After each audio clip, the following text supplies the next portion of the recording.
This conference will now be recorded. Good evening. I'd like to call to order the Tuesday, May 28th, 2024 meeting of the Tilton Planning Board. First on our agenda is a continued use permit application from Eversource, Planning Board Case 24-06, replacement of 140 existing wooden utility poles within the transmission line right-of-way, ROW, located partially in Tilton, consisting of approximately 5 miles and 57 structures which would be replaced with weathered steel structures.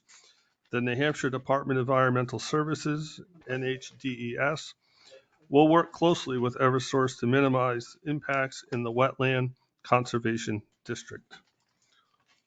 Is there a representative from Eversource here? Yes, hello, my name is Connor Madison. I'm from GZA View Environmental. I was told to talk into the microphone, so can everyone hear me? Yes. Perfect. We have to open this case. Sorry, just 1 second. There's a procedural matter. I'll make a motion to bring the application to the board. Second. Motion is second. Any discussion? All those in favor Aye. say aye. Aye. Opposed? Motion passes. Okay, let's just take a quick look.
Were there any comments from the Conservation Commission about this project?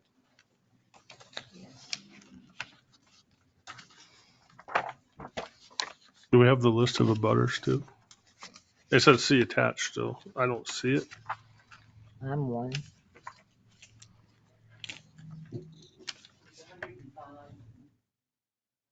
Was it really? Oh, it's a big project. It runs through the entire town, right? East to west.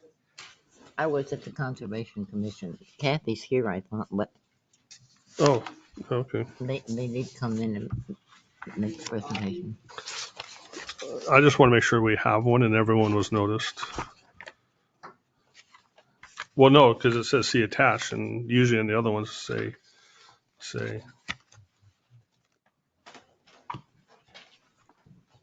I'm good if you have it. I just. Oh. Okay.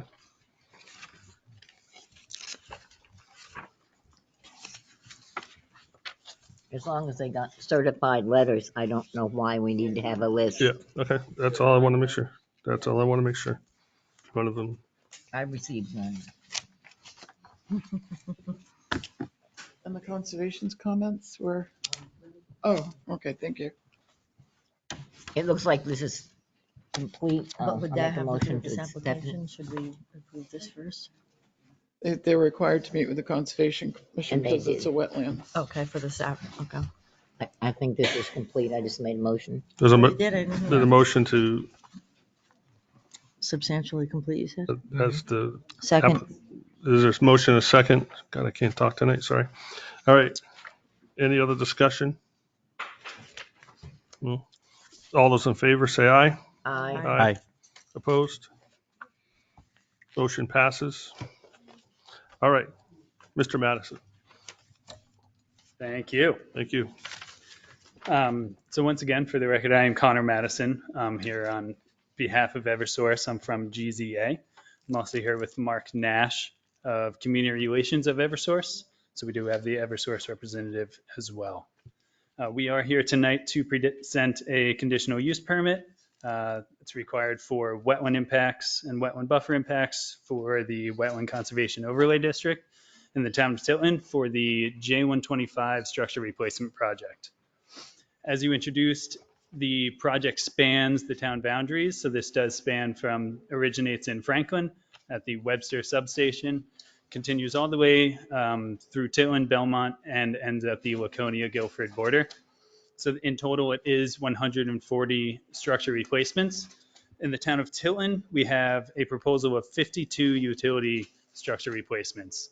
When I say structure replacements, these are existing laminate wood structures. We call them monopoles. So it is just one pole that's holding up the transmission lines. These were replaced, I would say, about 15 years ago with laminate wood. That was all the rage. The laminate wood is they're all glued together. At the time, that was the industry standard. Throughout the years, I think we can all see what was happening. We inspected them year after year and observed cracking along the glue. And with that cracking, introduced water rot, it introduced insect rot, and really all of these structures started to rot and crack from the inside out. So with inspections, Eversource as a whole throughout the state of New Hampshire is replacing all of these laminate wood structures with the new industry standard of this steel, this weathered steel material. This weathered steel, we were in this right of way in 2017. So that is the L176. So there's two lines in this right of way. One is actually already steel, and that's the L176. And the one right next to it is the J125, and that's the existing wood. So it's a good comparison of what it will look like. The L176 is that steel that we're proposing. The total project area is from the Franklin-Tilton border at the Califf Hill Road, Shannon Road, and continues easterly to the Lockmere Dam on the other town border of Belmont. These new poles on average will be, I think it's 7 feet taller. The requirement for the height increase is new electric standards from when these were originally installed. It goes outside of my knowledge because I'm not an engineer, to be honest. However, it does deal with the amount of height from the very top of the pole, which has a running line for lightning arrestor work. So if lightning does strike, it strikes that very top line instead of the transmission line to cause an outage. There needs to be a certain distance between that. An increase of average 7 feet for this case is this entire line. We're not proposing to expand the right-of-way. We're not proposing any tree clearing within the right-of-way. It is just a structure replacement from that laminate wood to steel. As far as permitting goes, we have a lot of state permitting. So bear with me. For the wetland impact, we have a standard dredge and fill wetlands application that was submitted late March 28th, 2024.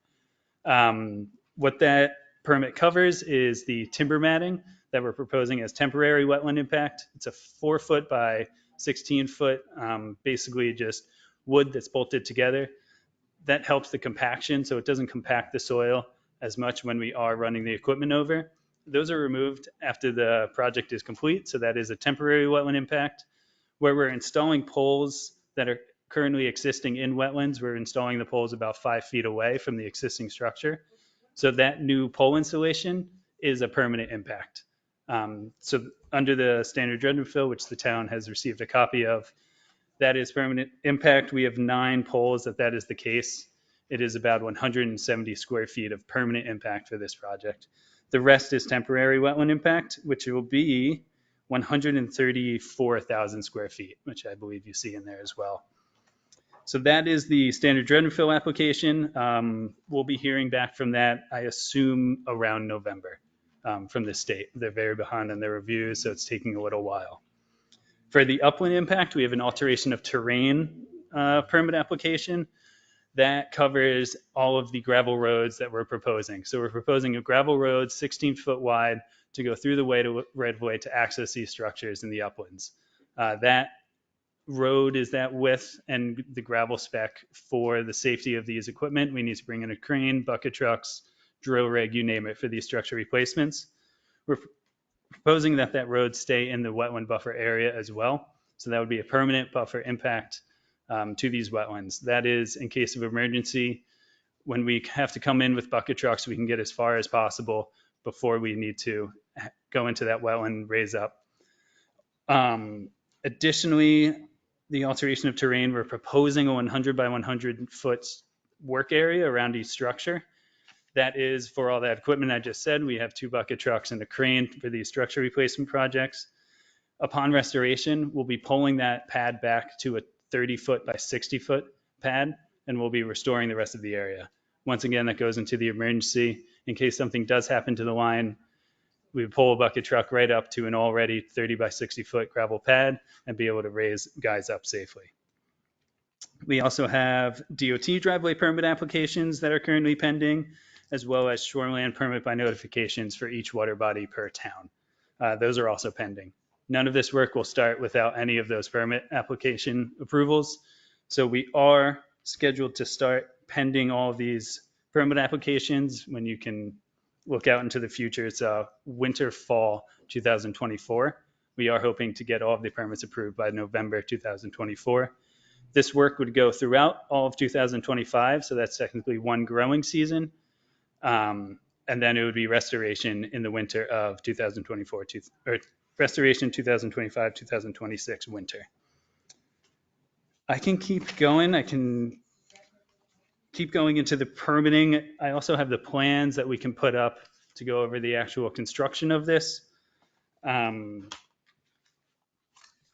Is there any questions so far? Chairman, Yeah. looking Christine? at the pictures, I see some of them are like 2 poles with a curve. Are you replacing a single pole with a single pole and not this, looks like a double with an archway? Do you have a photo number that I can just Photo number 2 go to number 2? and number 1. Yeah, so that's funny. That so those are the few steel that are already on this project. So that double structure, it's called a tangent. That's already steel, but we would be replacing the majority of this line is 1 pole structures, but on corners where it's a tight corner, that's too much weight on 1 pole to withstand. So that's what the engineering has, like they're called just corner tangent structures. We would be replacing both of those poles if they were to be wood. Are any corner ones in Tilton? I don't believe so off the top of my head, but I can do a quick plan review if you.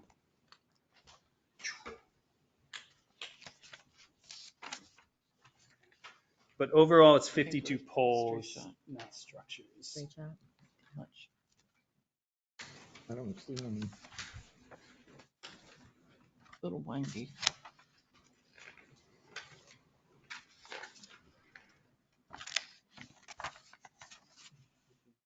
On 7 or 8, they'd be a corner, and 4 and 5. Oh, it's on there right here. I see in the Conservation Commission's comments, they asked if the old poles in the wetlands that were being replaced were going to be removed. And the person that attended the meeting did not know the answer to that. Do you know the answer? It's in the minutes, I think. Yes. So the current laminate poles, it's a DES standard to cut them at the ground level and then leave the pole butts in the wetlands. Their reasoning is that when you pull the pole butt out, it causes more disturbance to the wetland than leaving it in. That's how we've approached this project as well. I'm not sure if that fully answers that question. Well, it answers the question. Okay. And I don't know how many questions you want right now, but I have a couple. Yeah. Sorry, I was looking up the You just specs. said that you were going to work. Make sure you're talking to the microphone, please. I forget about that thing. You just said that you were going to work through next year and revegetate in the winter in November? Yes, yep, and then restore in So that in concerns me November. because typically revegetating in our climate in, Oh I yeah, think it's after November 11th, doesn't usually take. correct. I And I believe in here couldn't I agree with you read more. revegetation was going to take place in the spring, so that's a contradiction. Yeah, so ideally it would be a restoration in the winter. It will, of course, go into the spring. Standard dredge and fills, they last for 5 years. So we have a restoration requirement. The last one I received was a 2-year monitoring program. Additionally, we also have a federal permit. It's just the EPA construction general permit. We need to provide evidence of at least 70% regrowth to close out that permit. And for the standard dredge and fill, 85% regrowth for that permit. So we'll be monitoring this project throughout multiple growing seasons to ensure And that then my that other takes place. question is, when you revegetate, are you going to plant back the shrubs that were disturbed, or are you just going to seed it over? Because I believe I read in here you're just going to seed it over. Yep, yeah. We're proposing just to seed it over. We work with underlying landowners if there are shrubs that want to be stayed in place. We can work with them on that. But usually it's just seed So you're and not going mulch. to revegetate in kind? Because out there now is shrubs. There's Yeah. very little So grass, the idea except would on the be edge of the path. the idea is that the grass is just thrown down as a stabilization measure.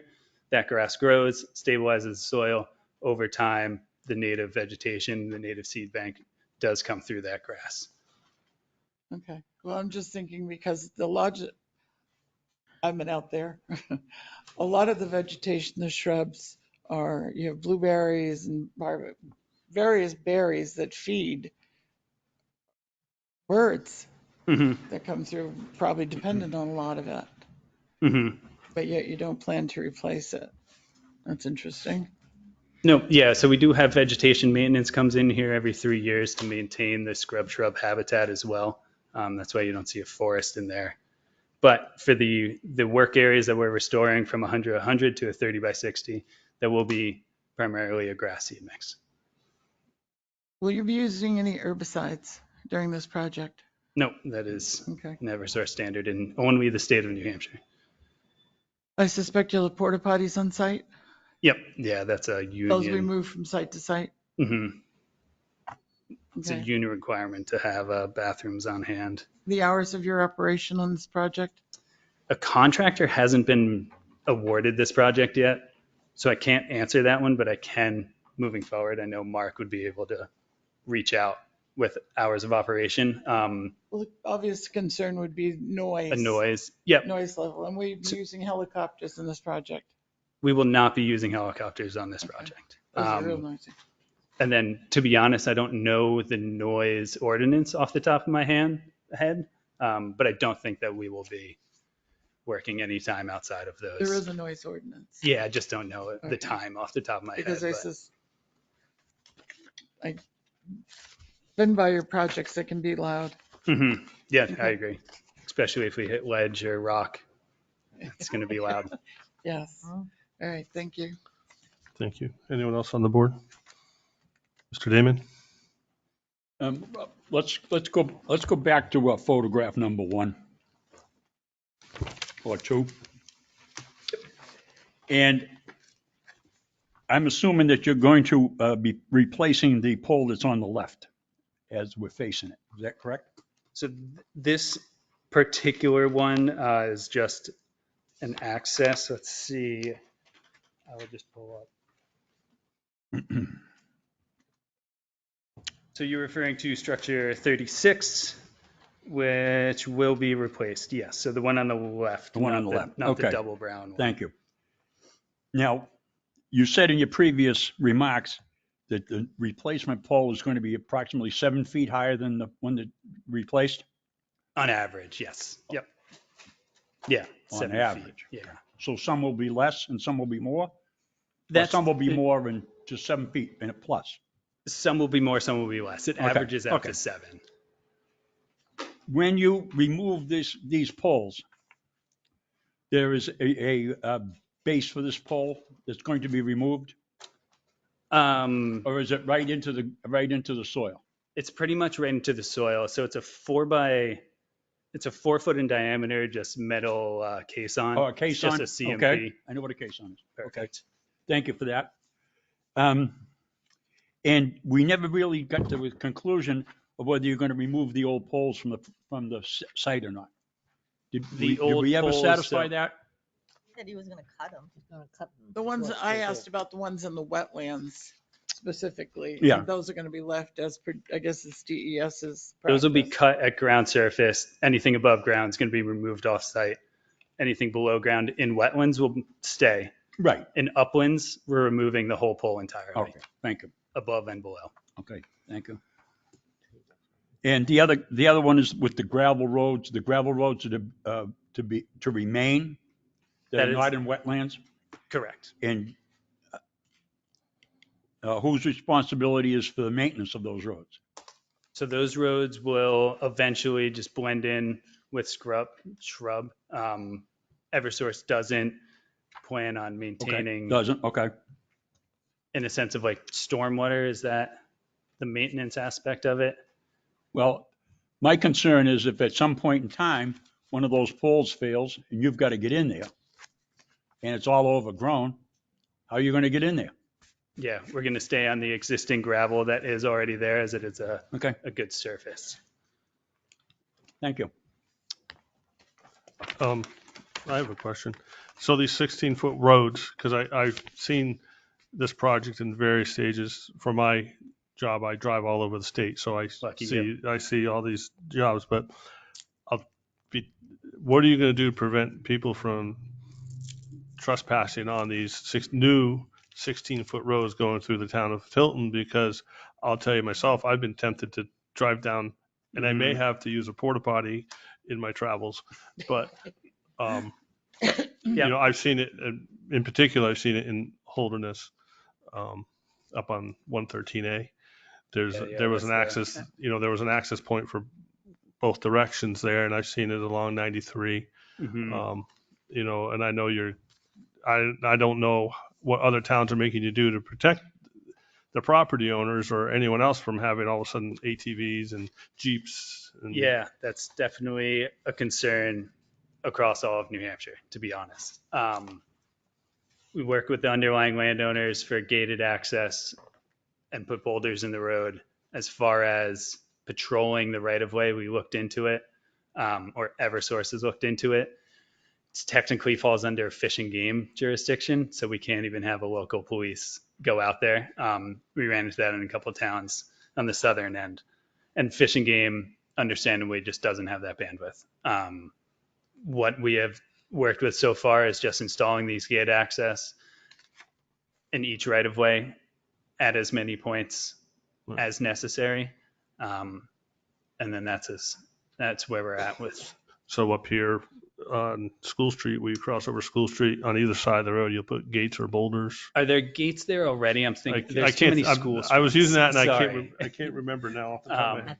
But there's, I know from the last project, the 0176, the underlying landowner did request gated access throughout the right of way. That is a request of them There because is a gate in picture number 17, which is School Street. these are just easements in Oh, this there is a section. gate on Wadley's. Okay. Yep, is that School Street? Number 17. Well, there is one anyway. Now it's Wadley's. Oh yeah, look at that. Oh, Good. But on picture 18, it doesn't look like there's a gate there. no. So I'm just curious where all of a sudden people are going to have new roads and they're going to make new friends. It's funny because we're actually discussing with the state. There's ATV traffic in all these right of ways right now, and how to best protect the wetlands with them as well. So it's an ongoing issue that I don't have a surefire answer for you right now. Okay, thank you. I also saw that was one of the concerns of the Conservation Commission, so. All right. Is there any more questions from the board? I'm going to open it up to the public. So if anyone has a question, please make sure you identify yourself, and Pat will come around with the microphone. But identify yourself into the microphone for the record, please. And thank you.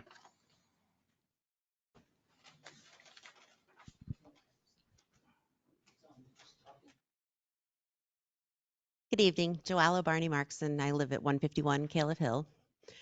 To my understanding, I was going to have the option of not having a permanent gravel roadway put in on my land. And so I kind of interpreted that's what he was saying.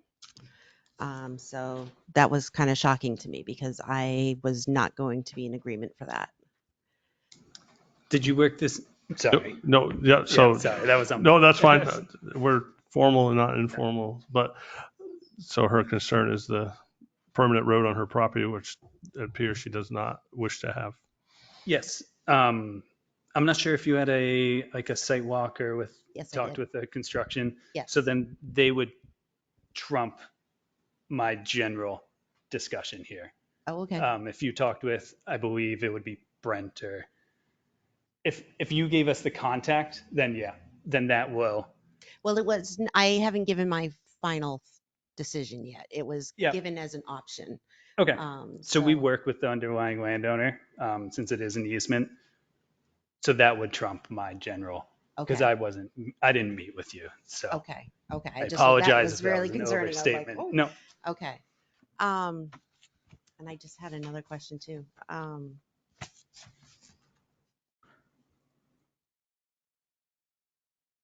I'm sorry, it slipped my mind. That's okay. We can come back to you if you can think of it. There's the gentleman to your right. Hello, William Gerlach, 311 School Street. Discussing the 16-foot roadways. I have not seen where they're going to be. Are they going to be between the poles, or how is that going to be? So we have plans. They'll primarily be in the middle of the right of way between each transmission line. So between the poles? Between the poles, yeah. Okay. Yeah. I know my neighbor at Mr. Wadley, he uses that area as an irrigation area. Mm-hmm. And if you guys build a road there, he's not going to be able to do that. He's going to lose his land. Mm-hmm. What are we going? How is that going to be alleviated on his side? Yeah, so I know I guess we haven't had construction walks this time around, but I remember on the L176, I met with you folks, quite a few. We can continue that discussion. I don't have an answer right now, but we can give you contacts to the team and then continue the discussion then, if that's. Thank you. I actually don't have a card on me. Perfect. Anyone I'm else? very familiar with School Street. Yeah. Anyone else in the It's a public? beautiful farm. Good evening. My name is John Bernard, and I own the property on 246 Laconia Road, and the easement goes through about 750 feet of my property. There's about 250 feet of it which is wetlands that it goes through, and you have an access road that you use continuously, and that has started to erode, and it allows the gravel to flow down into the brook, and you can see where it's building up. I was hoping there was something that we could do there with culverts or something to prevent that from happening. Even when you leave and you have the still road there, we have ATVs, we have motorcycles, we have four-wheel drive trucks, and it's gravel, so vegetation really doesn't end up growing along your road. So that's my concern, and that's on 246. I don't know if you go by tax maps or however you want to do it. It's Laconia Road. Either. I can help you. Laconia Road being the main drag right there. Oh, this. So this is where you're going through. This is where the road. But we have to make sure that it's on the record. On a record. Microwave. Yeah. Microwave. I guess I'll summarize it. Microphone. Yeah. Well, she's. How do we put this on the record? Well, we can put that, the two of you discuss, but maybe just for others to see that are present. Yeah. He printed out his tax map. Wow, look at that. That is perfect. Oh. We were just identifying as land. And you're going to, This is where the travels through, and you can see that this is the headwaters to this little brook. And there's a road that goes through here, and it's been going through for over the years as they continue to use it. Every 3 years, they come through and they cut through the power lines. And I have no issue with that, except for it never grows any vegetation, and it erodes. Thank you. I'm getting in trouble for no light a lot. It erodes, and so I was hoping that we could address that issue now that you're going to be out there and you're going to be doing this work. Is that something we can do? yep. Yeah. So Wonderful. upon restoration,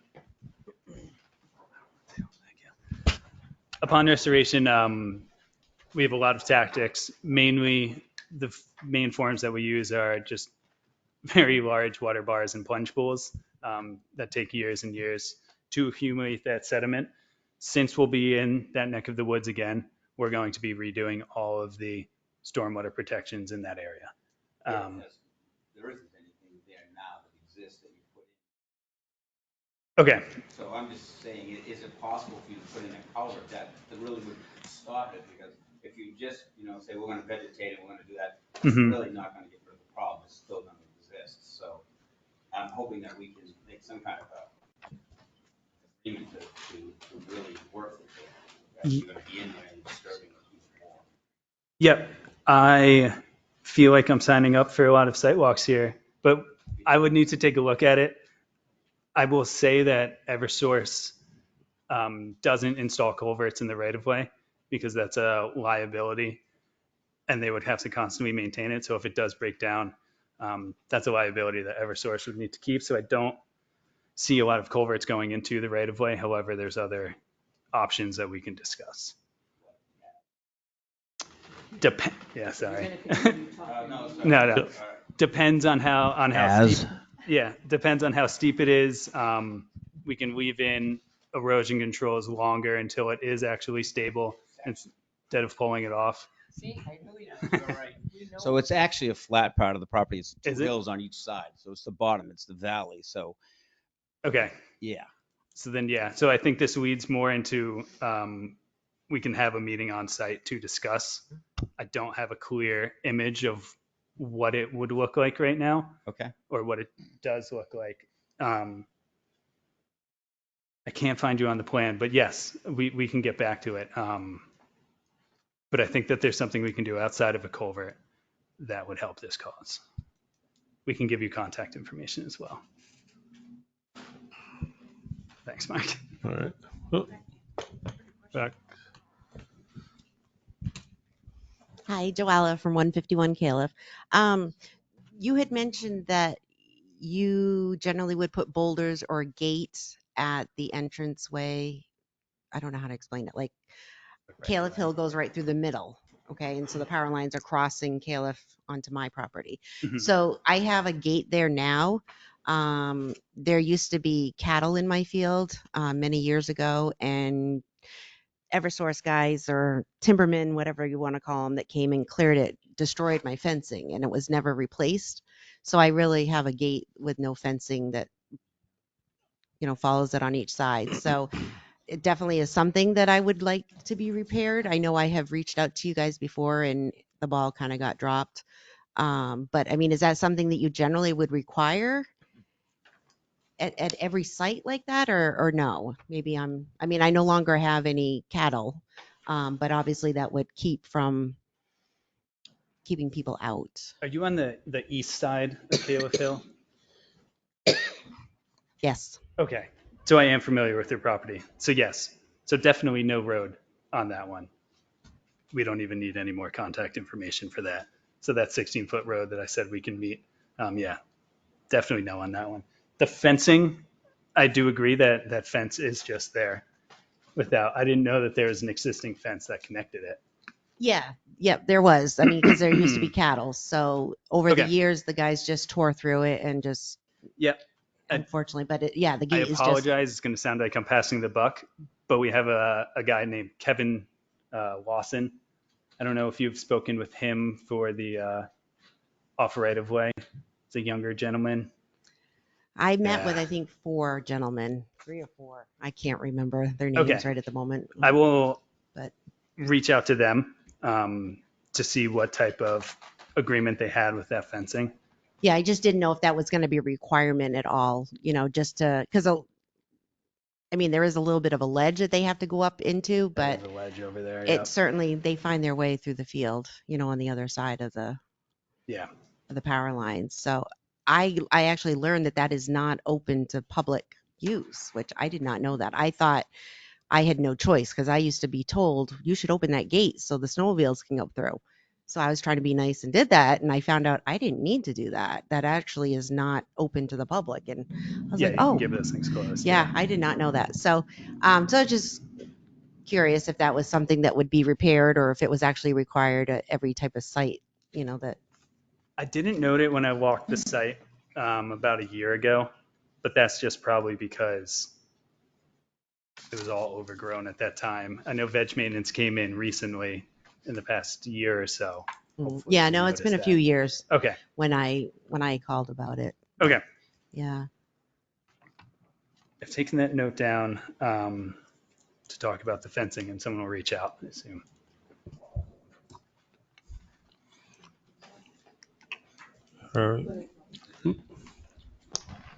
Yes, good evening. My name is Paul Rushlow, 110 Caleb Hill, and my concern is access.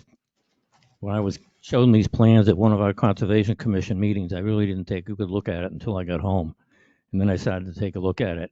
And anyway, it says one of the things that came out of that meeting, it says right-of-way access points will be gated and Eversource will work with owners to assure the properties are protected from outside users. This is my concern. My concern is there's a small power line that comes off of the main power line and actually cuts my property in half. And over the 30 years that we have owned that property, we've had everything in there from people getting stuck and mired down in the mud and people using it for their horses, to snowmobiles, you name it, they've been in there. And I'd like to work with Eversource to see if they can't do something about gating this property. It was gated early in the early 90s by public service, and they put some pole butts on the Caleb Hill end of it. Okay. And I believe those, I don't know what condition those pole butts are. Then the other access point on my property, it's a stone wall, and that has been broken down at the end where the power line turns and then heads across Clark Road. So I like these 2 points to be addressed if we can by Eversource. Yep, certainly. You're on the west side of Caleb Hill. Mhm. Okay. So do you have a signed, did we have a permanent access point with you a couple years back? I don't believe so. Okay. Just trying to refresh my mind I know here. my neighbor, one of the access points is right used to the property of Dale Bishop, where the power line crosses right there. I don't know who the current owner is. I don't either. Yeah.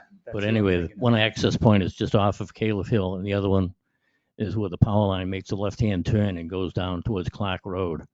But it's also a wetland. It's also a wetland area in there because the mud boggers, they love to get in there because it's wet. And I don't know how many times I've had to pull guys out of there. So if we could do something about those 2 access points, I'd be appreciated. Yep. Okay. Once again, sorry, I don't have an answer right now. Right. But appreciate it. Thank you.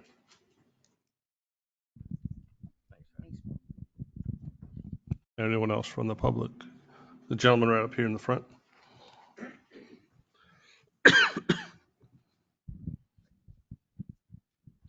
My name is Bill Wolf. I live on Wolf Road, which is off of Noyes Road across from U-Haul. Lived there for 41 years. Dealt with public service once or twice in the past. Couple issues I have is Wolf Road is a private driveway. Was named by Dave Wadley when we went to E911 because they had to have names for every street. He called me up and asked me if I would volunteer my name for the road. I shouldn't have because everybody thinks it's my road and I'm the guy who's supposed to plow it. So besides that, it's an easement. We take care of it. It's partially on the public service right of way. A third party who owned what the town owns now for the property put the road in. Weaves back and forth under the power lines. It's the only access that we have year round to get in and out from our 4 houses that are up there. I'm very concerned about the way they're talking about how they're going to gravel this in and how they're going to fill it, and how in the wintertime there's going to be trucks, large trucks in there.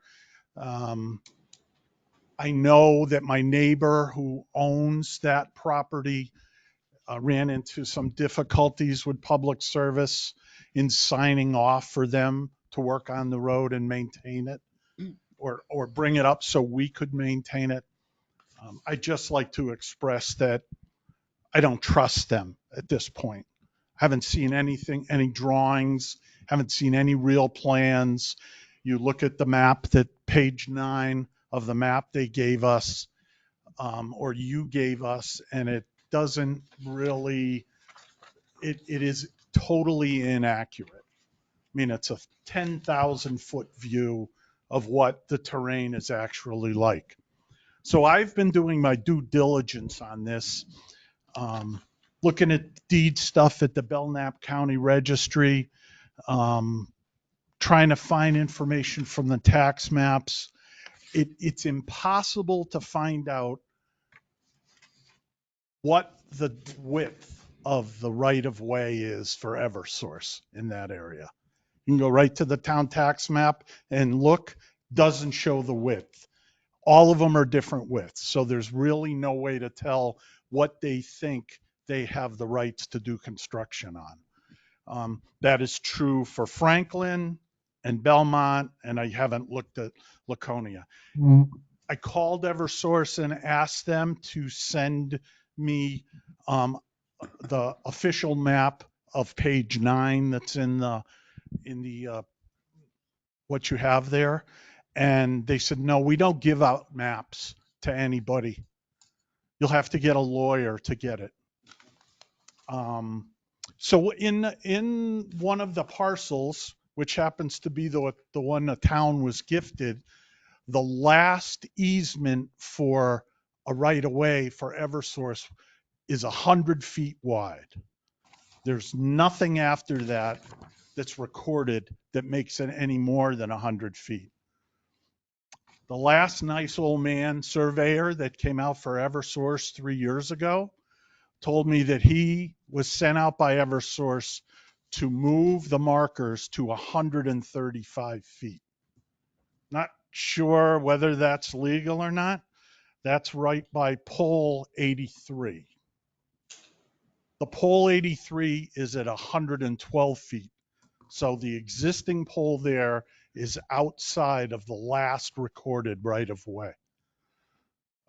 Couple things I'd like to see, if I may request, is let's get dimensions on the tax map of what the width of the right of way is. I mean, why are we letting them get away with that? The town also needs to protect that property that is wetlands and waterfront and untouched. You can look it up in the tax map. It's 21 something. Getting a little worked up here. I'm sorry. The 100 by 100 foot pad that they're going to put in, if the pole's at 112 feet, a majority of that pole is already off of the right of way. 50 feet either side of that pole is going to stick that pad up on my backyard. It looks like somebody at Eversource hasn't done their homework here. They're just out to make more money for their shareholders and just get this done. You know, damn the torpedoes, full speed ahead. Just expressing my displeasure. Appreciate your time. Thank you.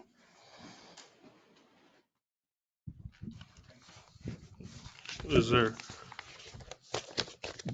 Mr. Jessman right next to Mr. Wolf? Was Wolf,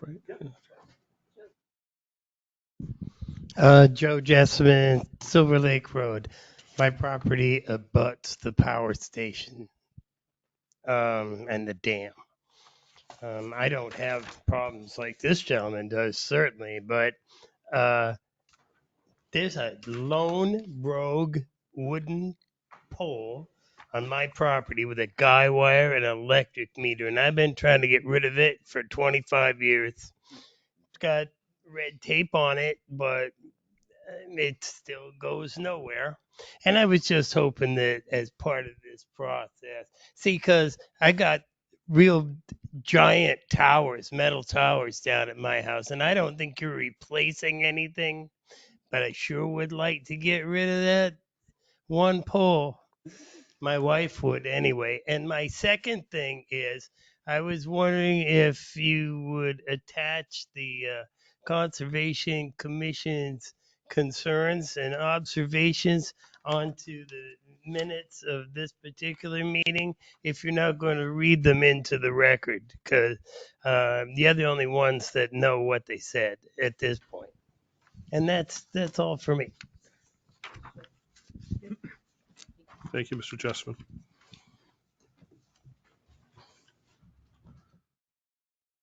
We had one person online. There's someone named Sue online. Do you wish to speak regarding this?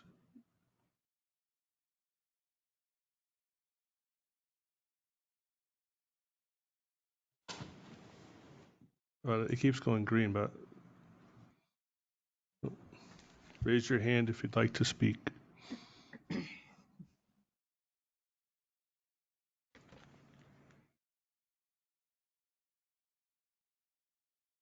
Okay. Anyone else here? Did Mr. Mitchell, did you raise your hand? She just whispered no? Okay. All right. I'll close the public portion of it. Bring it back to the board. I think, Nate, you had a question. Yes. So as for the gravel road going through the access easement,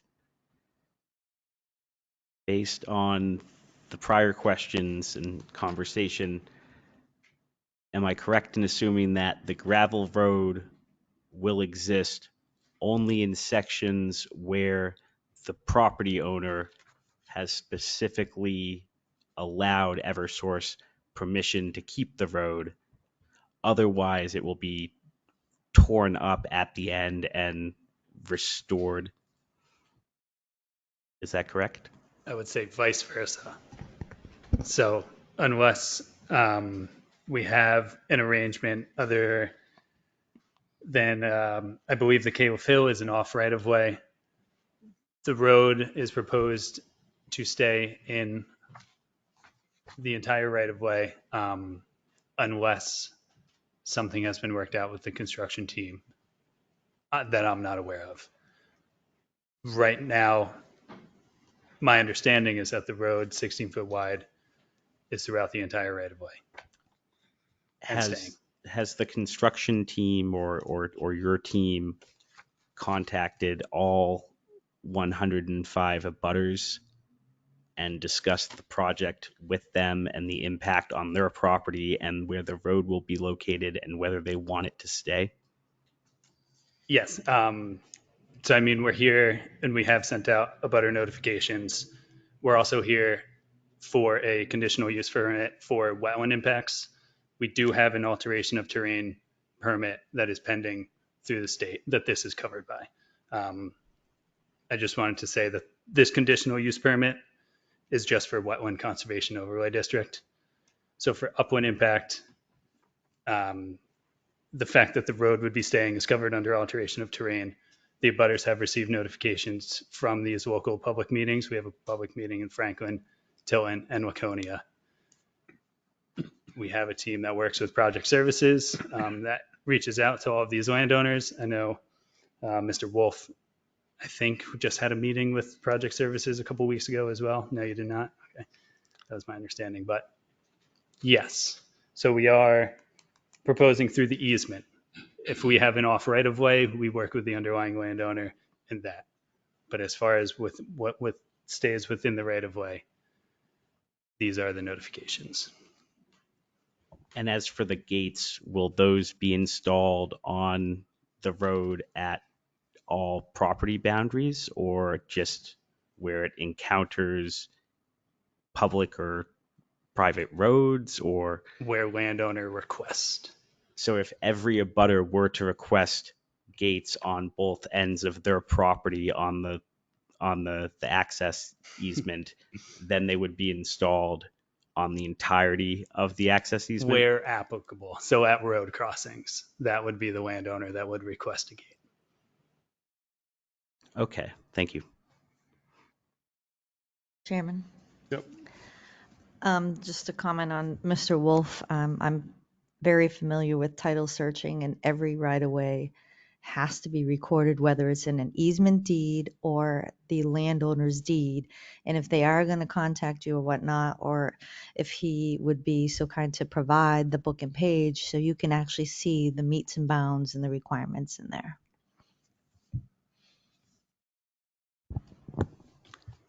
Will Eversource be surveying properties as part of this project to make sure that they are within the easement, that the easement is where they think it is, all Yep. that good stuff? Yeah, truthfully, I'm not a deed expert.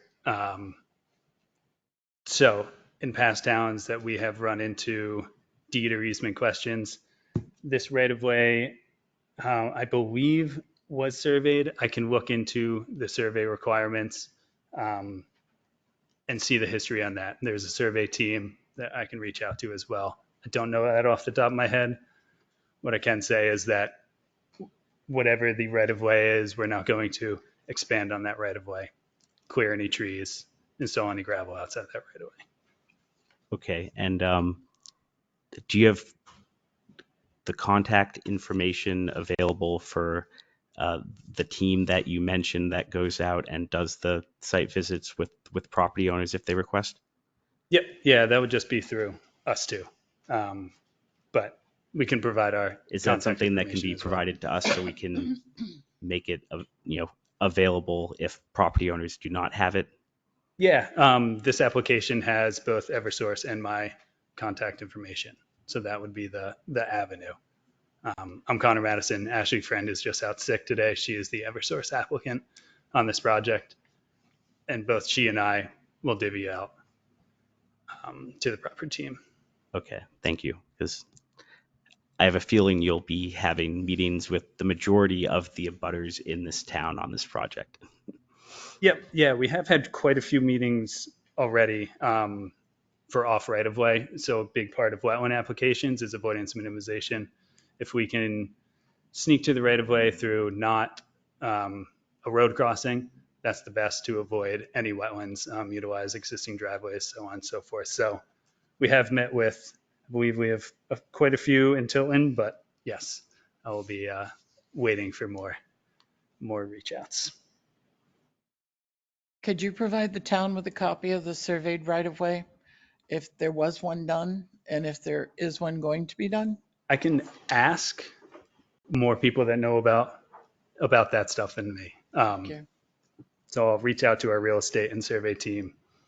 I don't know what the holds on that are, to be honest with you.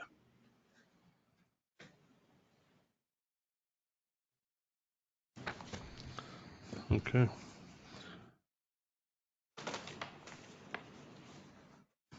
Any other discussion on the board?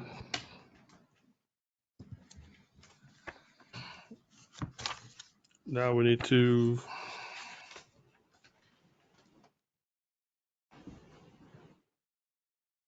discuss decisions, motions.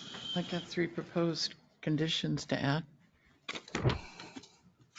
Did you add the conservation one? All right, what did, No impact to lands outside of the right-of-way. hold on.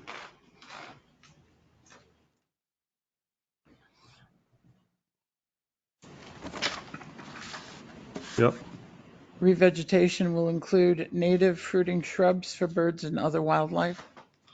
hold on. Vegetation, how do you spell vegetation? Revegetation, I'm just gonna do it my way. It's on record too. She's I know.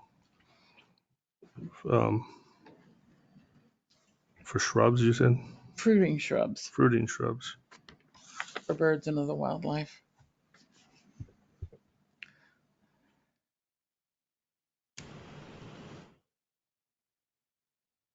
And your third one? An agreement with property owners whose roads or driveways they will impact to leave them in the condition or better they were in before the project.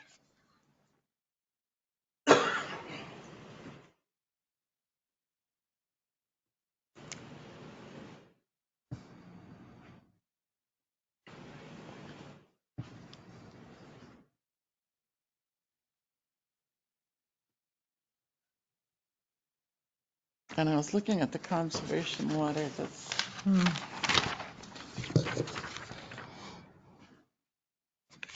Is the timber matting the big, like, timbers, for lack of a better word?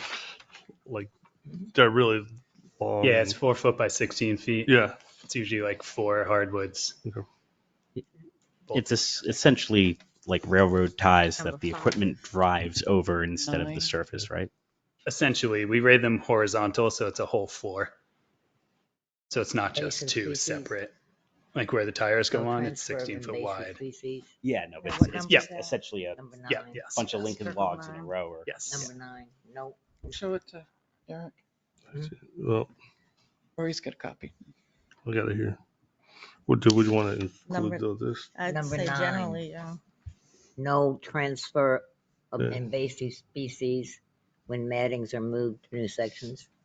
What do we want to include the entire I would recommendation? like to. Yeah. Yeah. Yeah. Yeah, That way we let's don't do have to that. s- I like that Do we better. need to read it all into the record, or can we attach it as No, part we of the can record? attach it. We can attach it. There may be some that don't apply, but Yeah, some information. yeah. I think they don't apply because they're already doing some of them. No, I'm just thinking how I'm going to word it. Okay.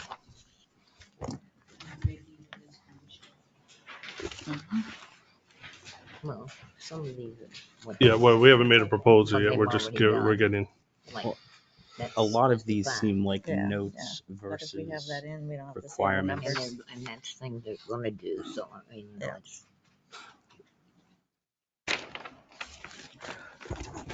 Are the poles going to be high enough to require like lighting for aircraft?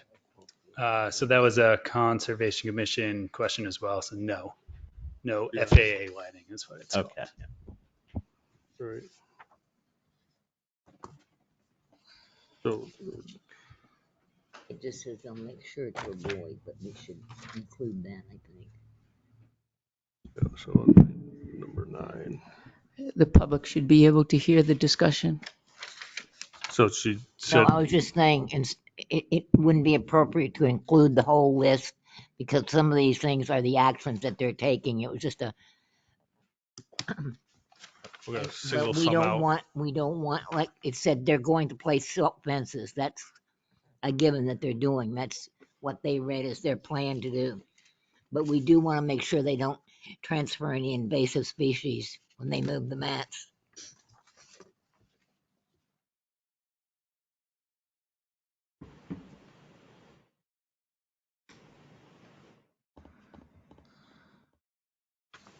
All right. All right. Mr. Damon, anything? No. Mr. Linjo? No. All right. So was that a motion or was that going to be a motion? I'll make you say it again. You've got them all. All right. I'll make a motion to accept with including all the conditions that we enumerated. No impact to lands, not on the path, revegetation to include native fruit and shrubs, roads of land, roads of the landowners to be left better, the same or better than before, Roads and or driveways. and no transfer of invasive species. So she wanted roads and driveways on that. Roads and driveways, sorry. Roads and driveways of landowners to be better or the same as before. Okay. there a second? Second. Second. Motion second. Any discussion? Hearing none. All those in favor of the motion, say aye. Aye. Aye. Opposed? Motion passes.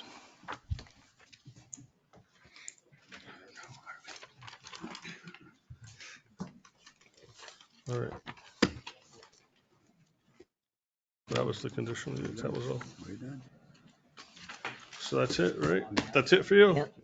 I think so. Because of everybody's outreach, I'll be keeping up to date with the planning board. If we do see that a continuation or a revisit of this is necessary, I'll be speaking through you, and then we'll just set up another meeting if that works. Sure. But for now, yeah, thank you. Thank you for everybody that attended, and we'll be reaching out. My name is Connor Madison. I'm from GZA.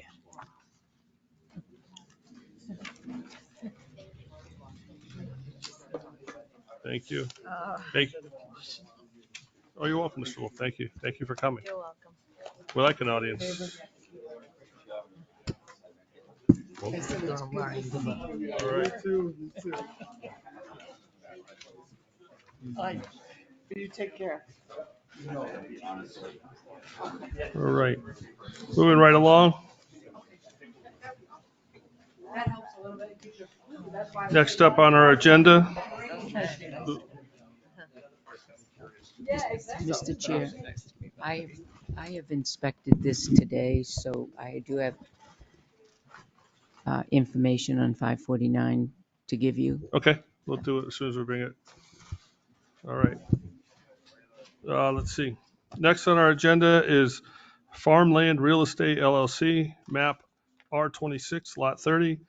Site plan review concerns continued from February 13th, 2024 meeting, 549 West Main Street. All right. And Pat said she had some items for us. That was your cue.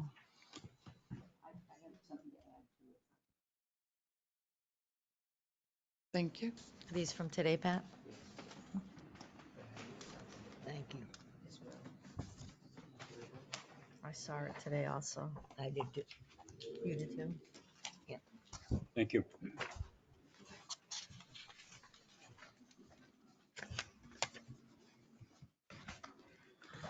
All right.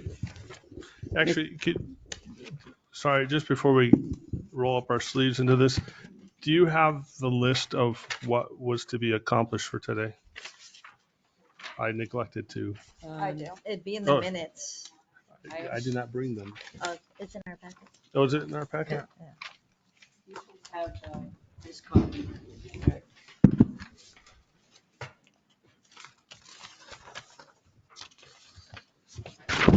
Which minutes? Oh, thank you.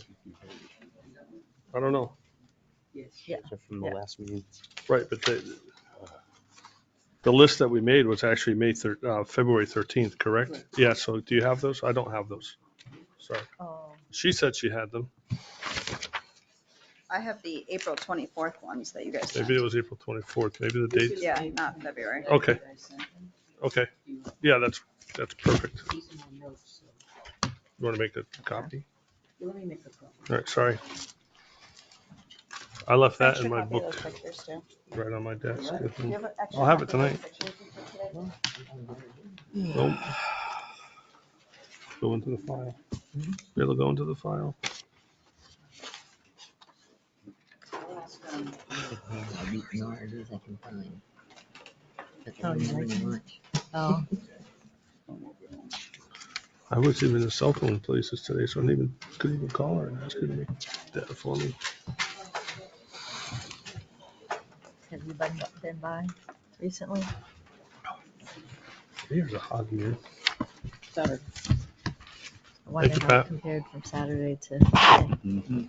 Oh, thank you. Looks like you did a lot of work over the weekend. Yes. last minute. Yes. I don't have an extra copy, Stephanie. I do. That's okay. I can make one for you, though. Wait a minute, I do. Take my Okay. original, but give it back to me, okay? Mr. Chair, you ready? I am. I'm just quickly refreshing myself with the list. Okay. So, Mr. Chair, I have inspected this property actually 3 times. I went out actually a week and a half ago, and there was barely no work done. And then a week ago today, I'm sorry, last Friday, I went out. There was considerable work done. I went out again today. What I felt was lacking in your list on today was there was actually 4, let me rephrase that, it wasn't lacking, where it says no storage of unregistered cars over 180 days.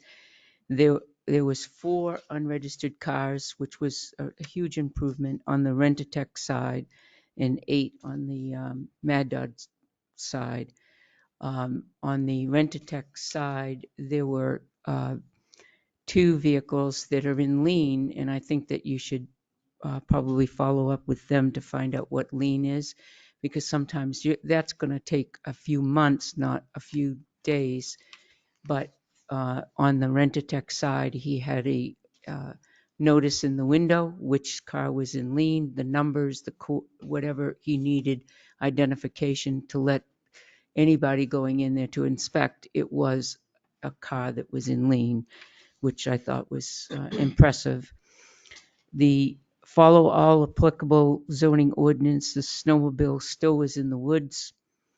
And they have told me that there is an ADA, but it's not marked. And I think that that would probably be the only misstep out of the entire deal here, that they just need to actually make line an ADA parking space. There's plenty of room for it. There's actually, but everything's cleared up. You have 18 feet going around the building. The swale is cleaned up. There's no cars parked on the other than asphalt. There's no car parts out there at all. What you see in the picture is a frame that's being used for a car within this next week that's actually been ordered, and that's being actually used on a vehicle this week.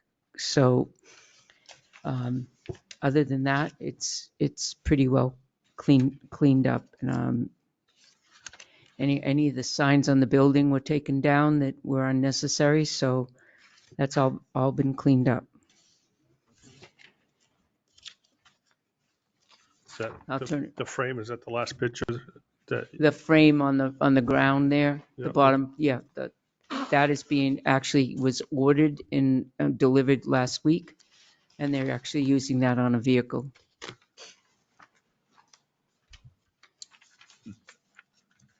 To whom does the snowmobile belong to? I don't, Stephanie's going to have to answer that. I have no idea, but in last week, I could not go around the building. I had to physically move around and go in the dirt and then come around physically. My body couldn't fit around the building, never mind an engine. So they've done a considerable cleanup.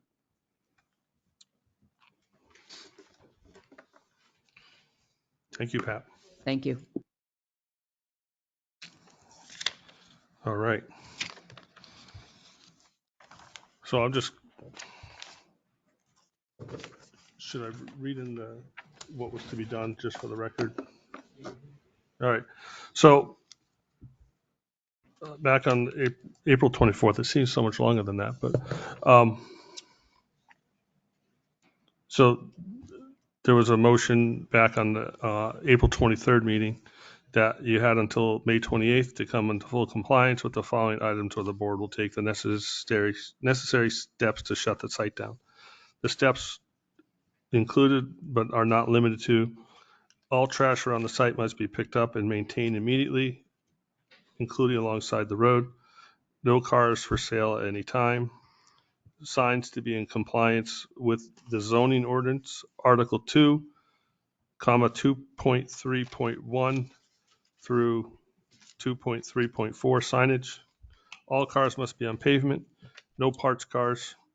No storage of unregistered cars over 180 days. All lighting must be downcast and shielded, following all applicable zoning ordinances, and provide at least one ADA compliant parking space. Failure to abide by the decision of the planning board will result in closure of the site. So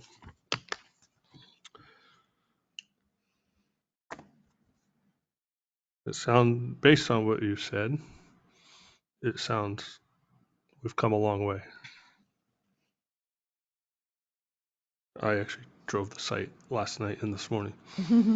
So that was, if you were there at 9 o'clock last night, that was me driving through your parking lot. So it was raining, so I just turned around, but that was, had been out, and I did it this morning before I went to work. All right.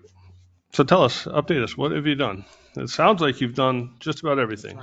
So we have done everything. So, first and foremost, my name's Stephanie Winter, so 549 West Main. The ADA parking space, there is one. It's just not painted. I assumed that we just put the sign up and Yeah, you still have to paint that's it. what we Yeah, did. So it they just needs paint to be it because painted. it's supposed to be a parking space. Yep. Plus, Space on either side. There are specific Yeah, requirements for an it's- ADA parking space, which includes the sign and the height of the sign, Mhm. yeah, and it has width to of be. the space, et cetera, et cetera. So none of our parking spaces are like lined. So Any- do you well, just We want still that one have to have an lined? ADA one. Okay, Yeah, because what could happen is, okay, I come up right. and park right in front of that sign, right? But then Nate comes along, and I need the van because I need a side access. Nate comes up, pulls right next to me. Now you're out of compliance technically. So Yeah, as for everything else, they've done a really good job at doing that. I think it's kind of been us, myself and Kevin, kind of showing up a majority of the time. I know I've been there at least a couple times a week, whether it's when they're there or when they're not there, kind of policing it, and giving them multiple notices, whether it's verbal, text message, or certified letters, those kinds of things. So at this point, just going forward to kind of prevent this from happening again. There is no more 3 strikes and you're out, so we'll continue, like you guys have said, with eviction processes if need be, and to keep that going.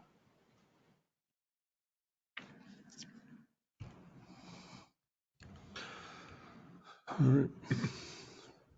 Any comments from the board? Yeah. Mr. Damon.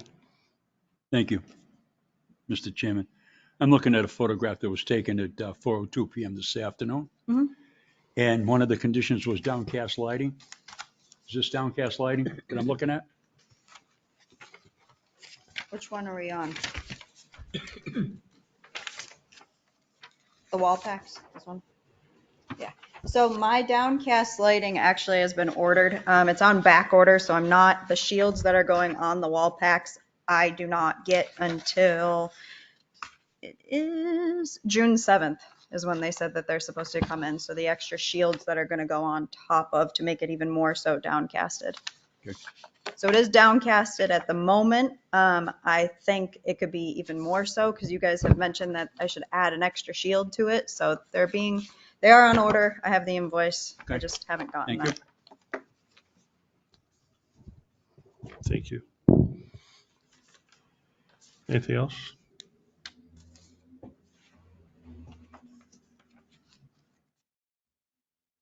Any other? Does the dumpster have a fence around it? We do not have a dumpster. Oh, you don't? No. Good. Okay. That would be part of the site plan that we were proposing, but we haven't gotten that far yet. I would suggest we schedule a date for continuing the site planning process. All right, That sounds good to me. what do we propose? Oh, you must be going to get something important. So what do we want to put them on our agenda for continuing their site plan now? For when? Checking out. All right. That's private. Pat's looking at his schedule. Oh, okay, I don't know. Janice. In the meantime, who owns that snowmobile? Do you know? I don't know. Do either of you know? Right, do you know? No, I don't know. Yeah, it's gotta be, yeah, it would, I'm assuming it would be Chad then, which would be the Mad Motors. And if it's not him, I'm not sure who it is. It kind of showed up. 611? But the property owner, we'll remove it if that's what needs to be done. I'll get that out of there by the end of the week. Thank you. Yeah, I would. I mean, there's, Yeah, it kind of showed up last week and I just assumed it was one of theirs. I don't know. it hasn't snowed. The snowmobile, Snowmobile. removal of the snowmobile. She said she could have that done by the end of the week. Hasn't snowed in a couple of weeks. When's the site plan one? I'm not sure if you guys have like video cameras for the property, but it could have potentially been dumped by somebody because they're just, oh, no one will notice. It is June 11th. Okay, so we want to continue their site plan on June 11th. Do we have a big agenda that day already, or 2? Okay, so this would be 3. Okay, Okay. let's put them on for June 11th. Is that good for everyone? Yep. Yep. Is that good for the applicant? Is that good for you? May I resubmit the one that I submitted in February? Or do I need to redo that one? I don't know if you I guys think we're remember just that one. continuing. You're actually, yeah. Or does it I need to have no be? idea what was submitted in February. So. Yeah. Just check with Pat. Okay, Yeah. I think we'll do it. If we do it as a continuation, we'll just yeah, have the one that we we'll have Okay. copies of that site plan Yeah. for us in our packets Sounds to good. refresh us. Thank you for. But you might want to check, you may have made some changes. Right, yeah, I have I guess the updated one of what it looks like currently, so I'll submit that to you this week. Okay. We will. Thank you for accomplishing that task list. I have one question, One question. and it probably has been answered. I just don't remember. Have we contacted the fire department on how much width they need to get around that western side of the building? Yes. So we do have that? 18 feet. Thank you. Yeah. The fire truck I did contact the fire department as well, so you need the 18 feet, but they're not gonna be able to, even with, the way the fire truck is to get around the building regardless, just based on how the property line goes.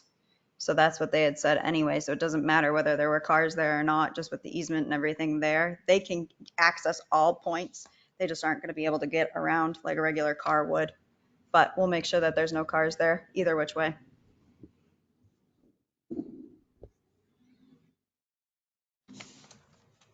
All right. Thank you. Thank you. We'll Thank see you you. on June Sounds like a 11th. plan. Thank you, guys. Same bat time, Nice. Thank you. same bat place. Thank you very much. And thank your tenants. Thank you, tenants. All right. So that's that. That's that. Approval of the minutes. There's an other. No, that we did They that. have 2 more, right? 2 more what? Well, what? They're not on this agenda that was mailed to us. Oh, It's not on our agenda. Not on our We agenda. have 2 conceptuals. I'm positive. I think you They emailed us were in one. the email. The email said they were conceptuals. They just weren't in the. Yeah. Oh, They're just conceptual. all right. Yeah. Okay. Well, moving right along then.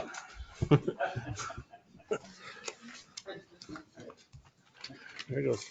Well, Celtics aren't on tonight, so I guess we're. Remember, conceptual is not planning. Yep. I find them difficult. Yeah, like you're not So supposed we to really are. say much. Well, Yeah. yeah, it's hard. So next up This one works. is a conceptual in the mixed-use development, Wallace Building Products, map R22, lot 73B, as in boy, 83 Manville Road. Uh-huh.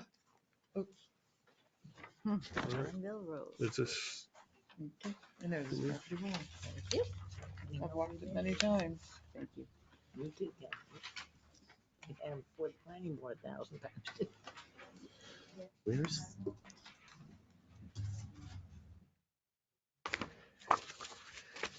all right.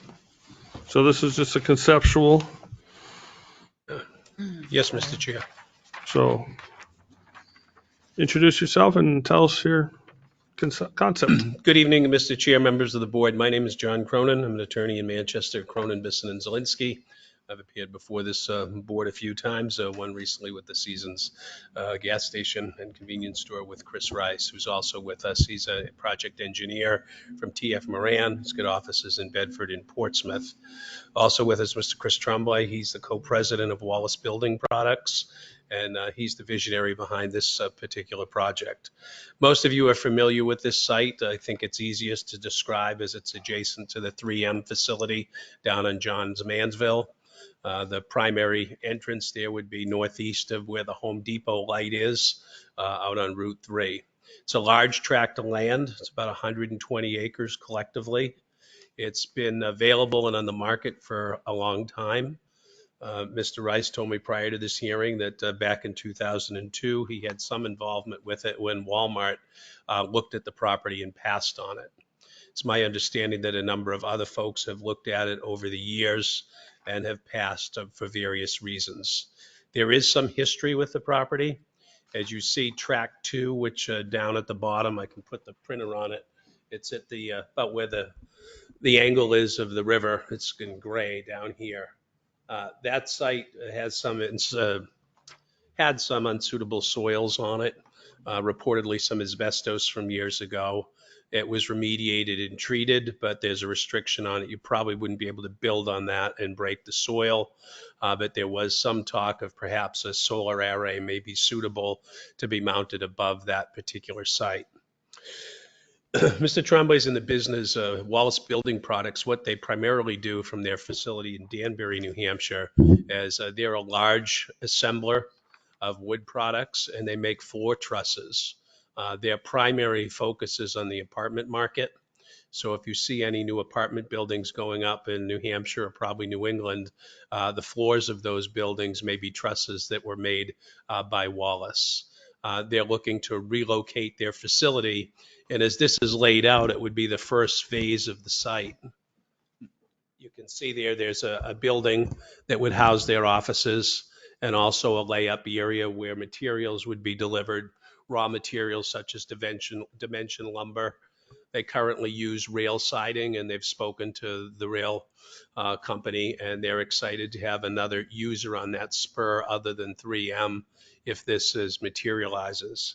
Mr. Tremblay and his team have negotiated with the seller to get site control of the site, contingent on getting approvals for development. It's such a large site and a large investment that they come here first in conceptual to get your feedback and see if there's a vision where you could see this thing moving forward.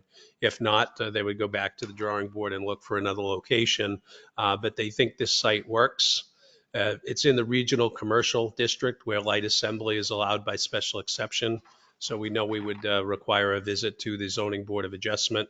Similarly, the apartment properties, which have bounced around on the site in preliminary design, right now you can see them up in the top left corner as I'm pointing at the map, 120 units, and then another 120 there. Initially, they were in this spot where this building is located to capture views of the river, but they thought it might be better to kind of get them closer together rather than spread out on the site. But that may be a variable. Wallace will be making the acquisition and the investment, and the first phase of it would be to put their facility in with the hopes that other commercial and similar users would come and occupy the other spaces. It's too large a site for them to handle on their own, but they're willing to make the investment to get their business located on the site with the expectation that they would be able to have others join them there. One of the things that we looked at initially is this a suitable location for a big box and a real heavy commercial. And really with its alignment with the Home Depot light, certainly it wouldn't meet the warrants for DOT to have another light that close. You move up not too far to the north, and that drive going in is bounded now by the Valvoline, I believe, and a auto body repair shop. So it probably doesn't lend itself well to heavy retail. The current workforce is about 50 full-time jobs, good jobs, carpenters, assemblers that work there. They work 4 days a week, 10 hours a day. They start at 5 and they're done at 3:30. So there's not any peak hour pressure on the traffic at that location, which would make it work well at that particular site. Uh, as far as the apartment properties, there's demand for it, and to subsidize the cost of these assembly commercial light industrial buildings, they would need that to make the numbers work. Some flexibility in the layout, the location, and the number of units, but in all of the land designers that they talked to, they thought this layout would work best. We come to you today to try and get some feedback and some questions answered if we can. We figure that there'd be about 200 plus jobs during the construction of this over varied times. Again, the first phase would be for Wallace Building Products to get their building done, then maybe move next to the apartments while they're marketing those other pads for other potential users, recognizing that as they come in, if they modify from the approval, they might have to come back and amend the site plan to get approval for those future uses. Happy to entertain any questions you might have or any thoughts that we could improve this with. There is a second tract on this property Yes, that has asbestos. I don't see it marked on this. that's the parcel 2 that I identified. And in the area of where Wallace Building Products, it's right down here. I can show you with the No, pointer. there's a second tract. There's 2 pieces. Yes, there's another parcel up front in that general area. Borings and some geotech work would need to be done. I'm not comfortable on the record stating what the character of the unsuitables. I don't want to say something that I'm not factually true is correct in terms of materials, but it has been disclosed that there's probably unsuitables there that will require testing and remediation. That would be Asbestos there. There's asbestos. I'm the health officer for the town of Tilton Yeah. as well, so I'm very familiar with the site. For me, it's great to see a use on this property. My biggest question to you, are you aware of the maintenance required for these 2 tracks? Not specifically myself. I know that we've been made aware of them. I've dealt with other asbestos sites, most recently in Hudson, which I think all of us know that's a main area. This type of use is probably consistent with a parcel that we used to call them Brownsfields. I don't know if that's a popular We've had a couple name here. anymore. But we recognize if this moves forward, there will be extensive geotech and monitoring and test pits that will have to be done, working with the DES to try and get the right program together to cap it to the best of its ability and to only use it in the manner that's allowed. And I think these challenges have been what have probably left the property sitting idle for all these years. That and DOT wanting a traffic light at Route 3. Yeah, and again, it's kind of tricky, right? You've got the body shop and the Valvoline that are existing uses. The park and ride, we have a plan for alternative second access. Yeah. Whether that could be aligned to the light, I mean, that would be ideal, but I think that's something that would be difficult to do. And as you know, the DOT has warrants for their traffic lights. You can't put them too close together because it makes a hodgepodge of the traffic. So uses that are working off the peak hour and off the retail traffic penetration, we think are the most viable. Of course, a project of this size would require a comprehensive traffic study. I'm sure that would be one of the first things that you would ask us for. And depending on how that would come out, we could either alter the plan or try and acquire or develop alternative access.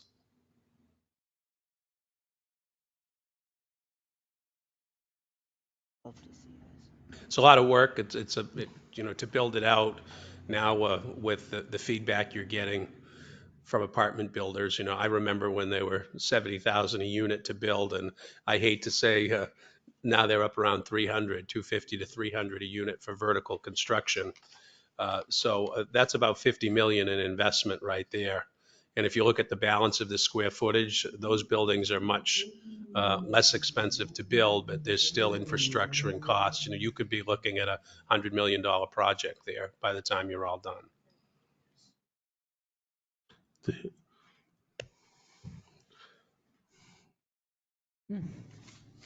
This conference will now be recorded. Oh. Wow, you're Did I good. hit something by Yeah. mistake there? You must Sorry. Yeah, Messing with it. that was weird. Like Catherine, I'm delighted to see something. It's been what, maybe 10 years since somebody came for this property, Yeah. and I'm delighted. Okay. I think it could work. I think our big ask for Chris and his team, if they can't do the apartments, the numbers just don't work. And I wanted to get a sense of, now with mixed use being a little bit more fashionable and kind of the current trend, and I know there's nothing binding here and just looking for feedback. If properly screened and buffered and the traffic worked, would you have angst about having the apartments positioned neighboring this particular property, or would you be comfortable with that? It's not really whether we'd be comfortable with it or not. It's whether it's allowed or not on the property. Yeah, well, it's not zoned for it now, so we'd have to get a variance for it. But apartments are definitely necessary and needed. Okay. What, I guess if I was a tenant of one of those apartments, what's the noise level from? I would just be, I mean, first time been on the planning board where I have a manufacturing facility and a residential facility, and I would just be curious about noise. So the way that I've seen it develop, and there's a building now being built by the Velcro plant in Manchester. Yep. It'd be much closer. Oh yeah, that big long one. The big one. I lived in that. The I mill lived in replica. Sundial Avenue for 2 years, so I know. So if you've driven down 293, you see it's going to be a mini Wambeck mill replica is what it's designed to be. Okay. It's like 160 units in that, and it's about half the distance it's shown there. And with the building materials that they use and the triple pane windows and everything else, sound doesn't seem to be an issue. And as the planning board in Manchester said, it's really in the market's hands if someone wants to take the risk and spend that money to build it. If they can't rent it, they're going to have to lower rents, which we think is a good thing. If people want it and don't mind the noise, it'll be fine. I don't think that you will see the noise of Chris's operation I've seen.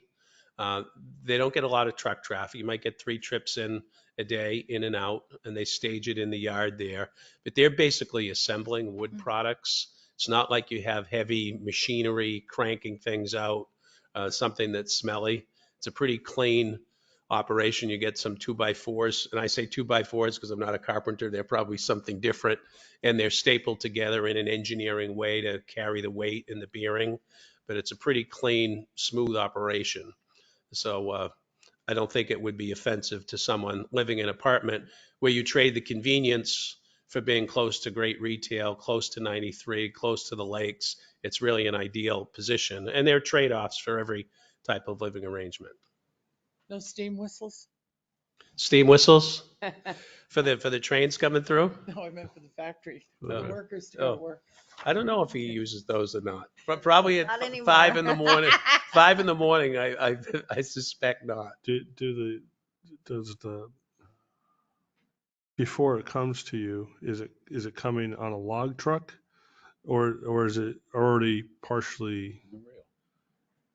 Yeah, I can answer. I asked Chris that before. I said, do you have a sawmill operation where you get logs coming from Canada or the great up north and start making it? And he goes, no, it's all dimension lumber that's finished and comes in. The staging area would look kind of like a lumber yard, you might say. Lifts of the dimension lumber brought inside, fastened through a mechanical process, and they go out the other end as trusses and shipped to who's ever building the buildings. Got 3M there anyway.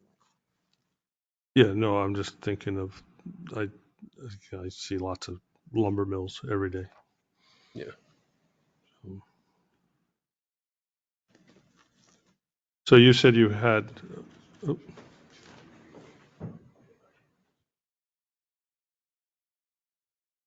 Chris wanted me to note that those residential buildings, I know it's hard to see on a plan of that scale, but 200 feet away.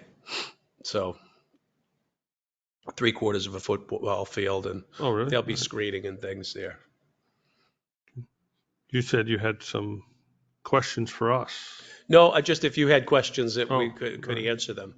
I think my main question, before Chris gets deeper into this with engineering and studies and all the work that needs to go in during the due diligence period, wanted to get a sense if this was a no way, which unfortunately I've had those responses before. But if that's the case, it's good to get it now, rather than get deep into the project and have a no way.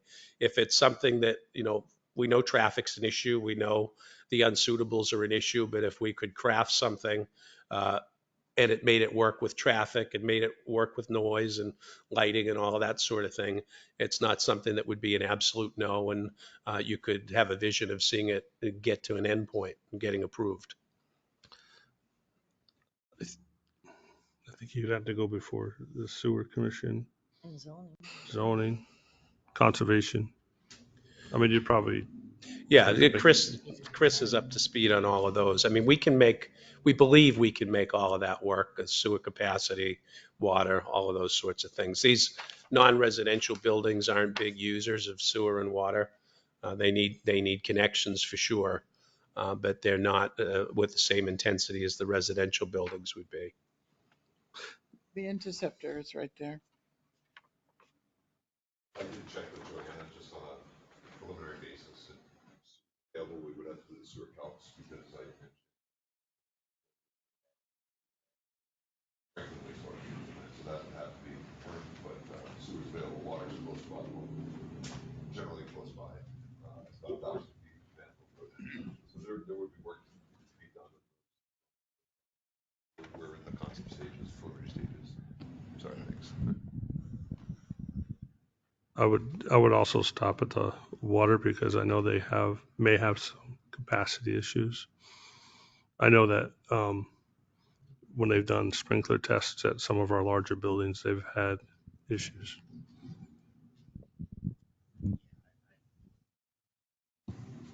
I would agree with Eric that water is going to be the biggest issue as far as fire suppression for apartment buildings as well as the commercial shop space. Yeah, again, I just checked with them on location, Yeah. availability. Could we tie in? And that was basically the answer that I got. But we haven't gotten to the point of pressure and flow tests and all that yet. That would be the next step if we get beyond tonight.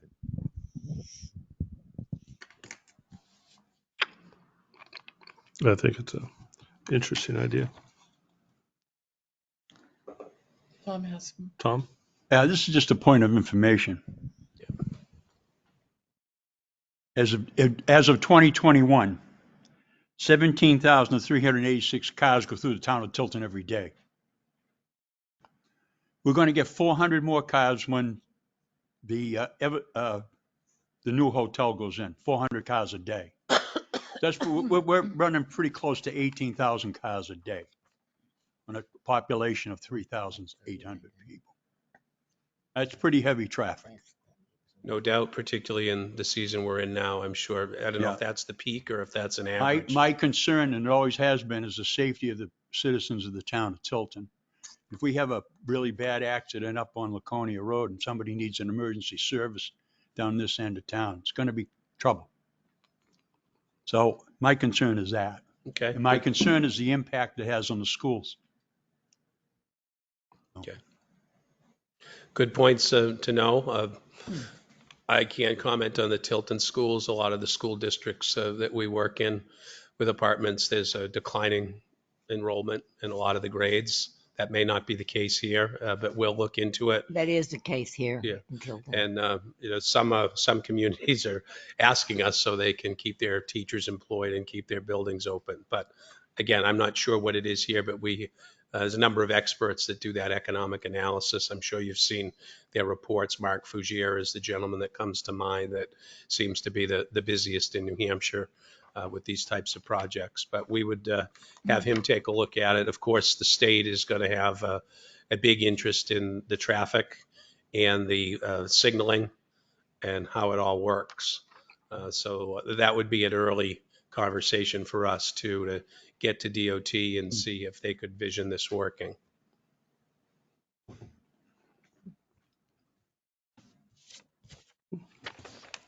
Anyone else on the board? An exciting project. Very, very interesting. Well, thank you for the feedback. We'll have a chat about it. It's up to Chris and his team to I have a question. to go forward. One question from the audience. We need Vanna to go back there.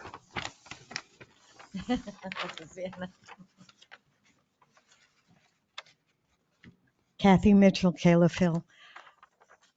I know for a fact that there are 2 asbestos dumps on the site. I know those 2 dump sites are covered by 6 inches of topsoil and 24 inches of some other material. And if you're going to do any digging, you're going to be digging very close to the asbestos. And I'm sure you have all kinds of wonderful ideas about how it won't impact anybody. But I still recall this site, having lived in town since '76. I know what this site is, and it's a nightmare. But you want to put in 200 apartments, that's fine. You're the ones who'll be sleeping at night knowing that there are children running around that property.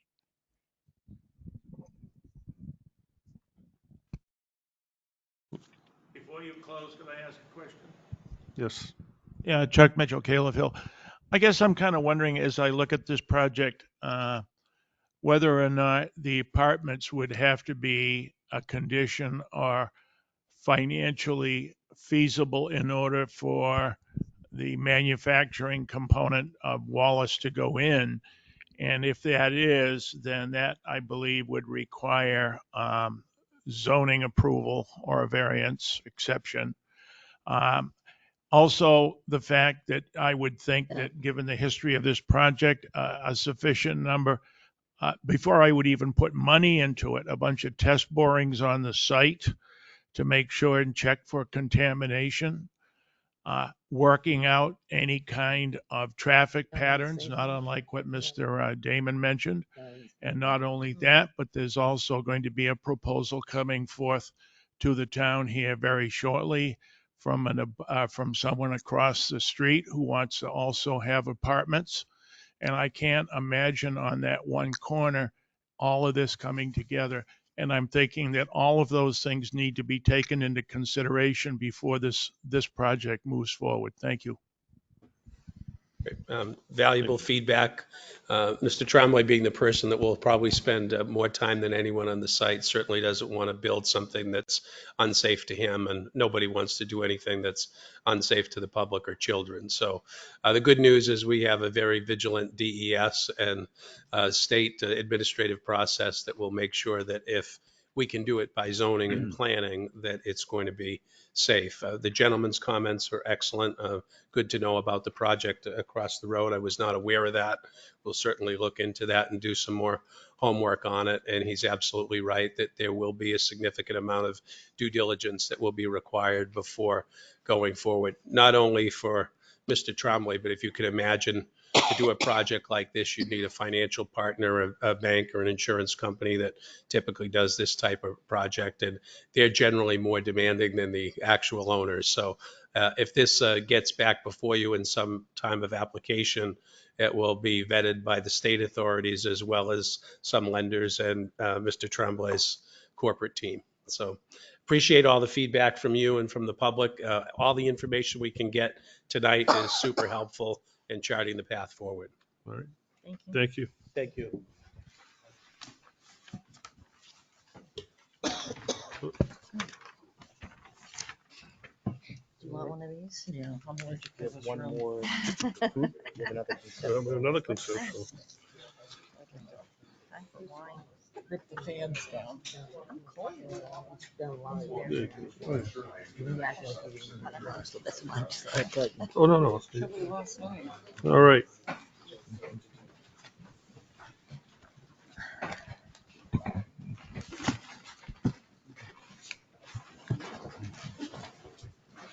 Next on our agenda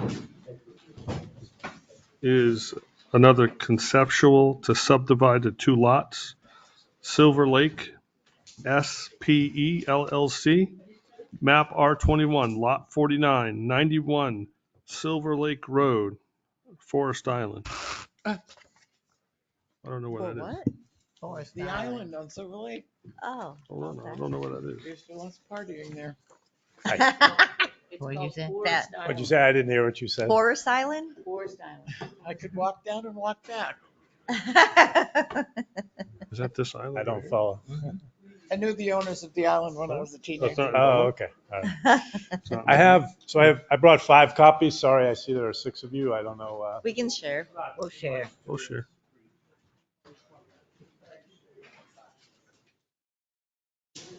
Share with me. We can share, Pat. So that's Does Pat, This Pat, one. do you need Thank a you. copy though? Sorry. No, it's fine. I'm good. Forest Island. I guess they're sharing.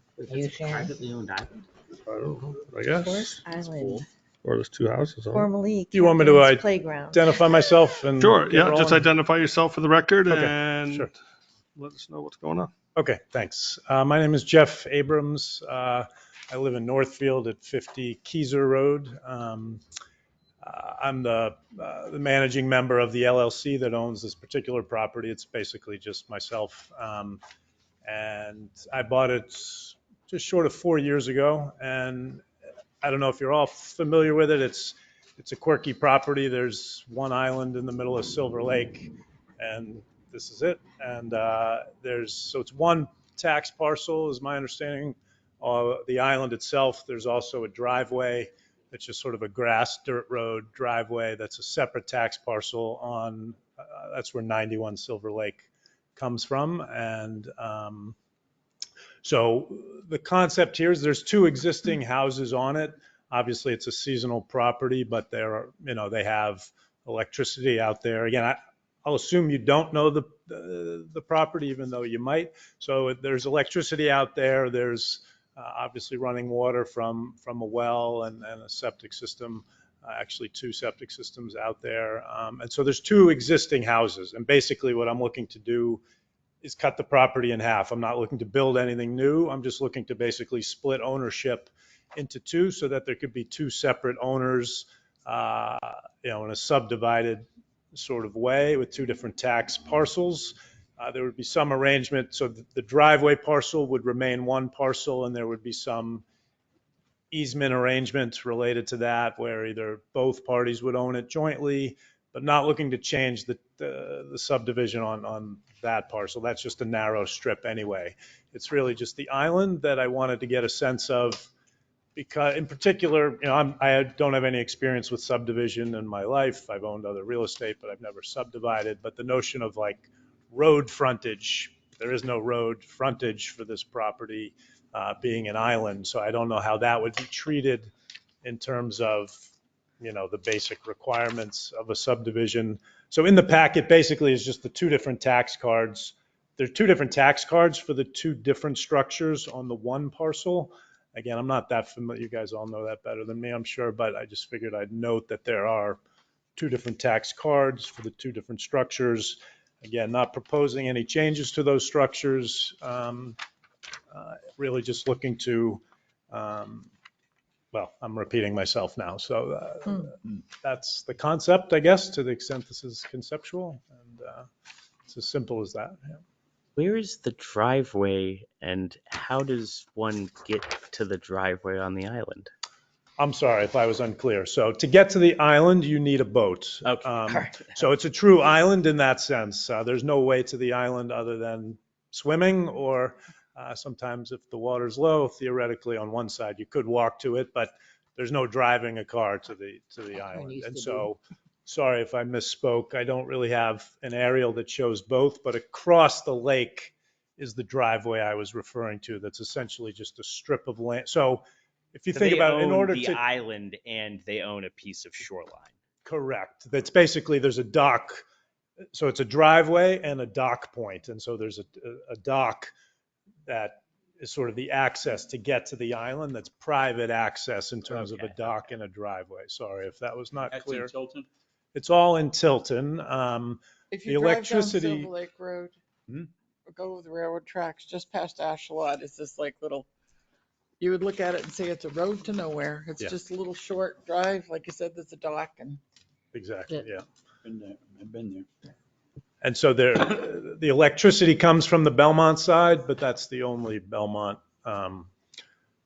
relevance that I'm aware of. So technically, the electric bill says 0 Forest Island, Belmont, but I get it delivered somewhere else anyway. But there's none of the property, there's no taxes, nothing to do with Belmont's.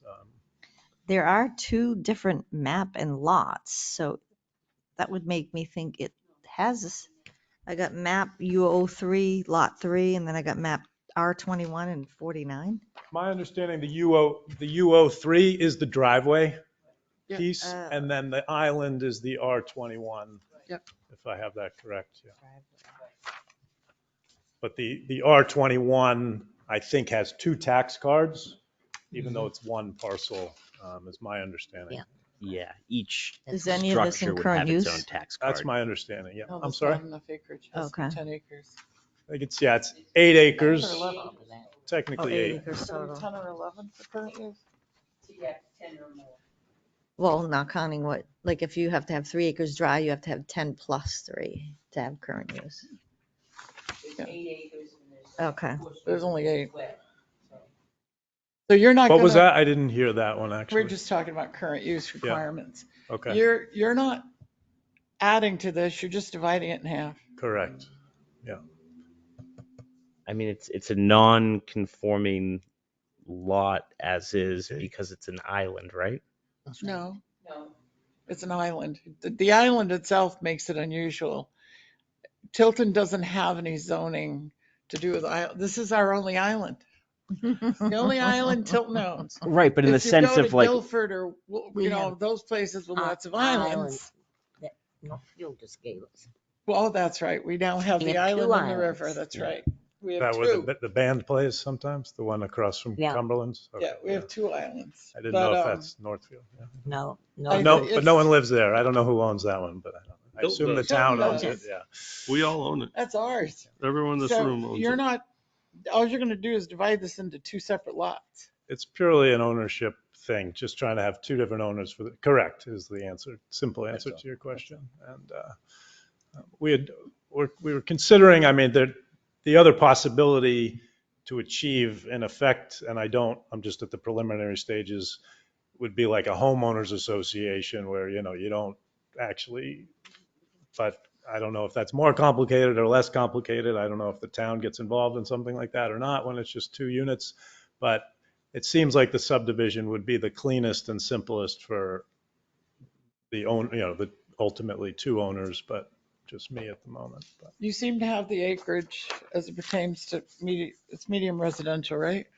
MR, yeah, that's As my far understanding. as, there's no, you're not hooked to sewer, it must be septic, Correct. and that requires 2 acres. Yeah, so each of the two halves would certainly have at least 2 acres if, yeah. Yeah, it's allowed. Yeah.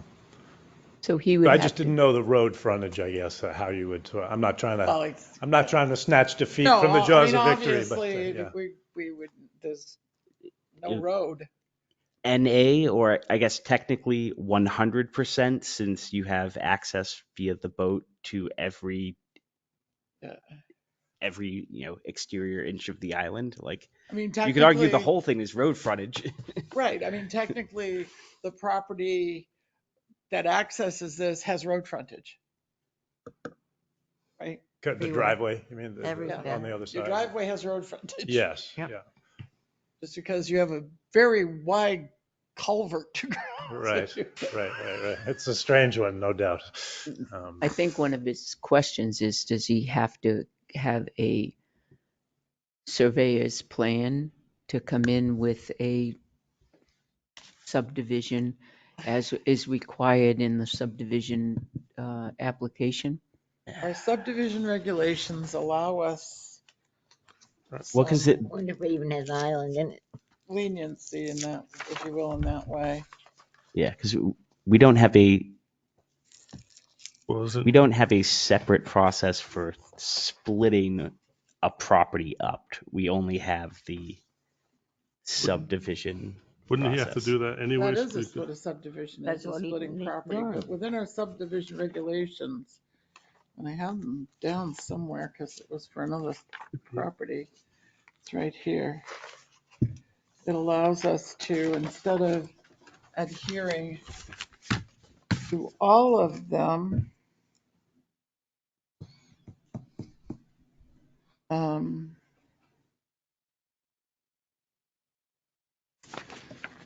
we can, and I forget the language, I'm sorry, I wasn't prepared for this.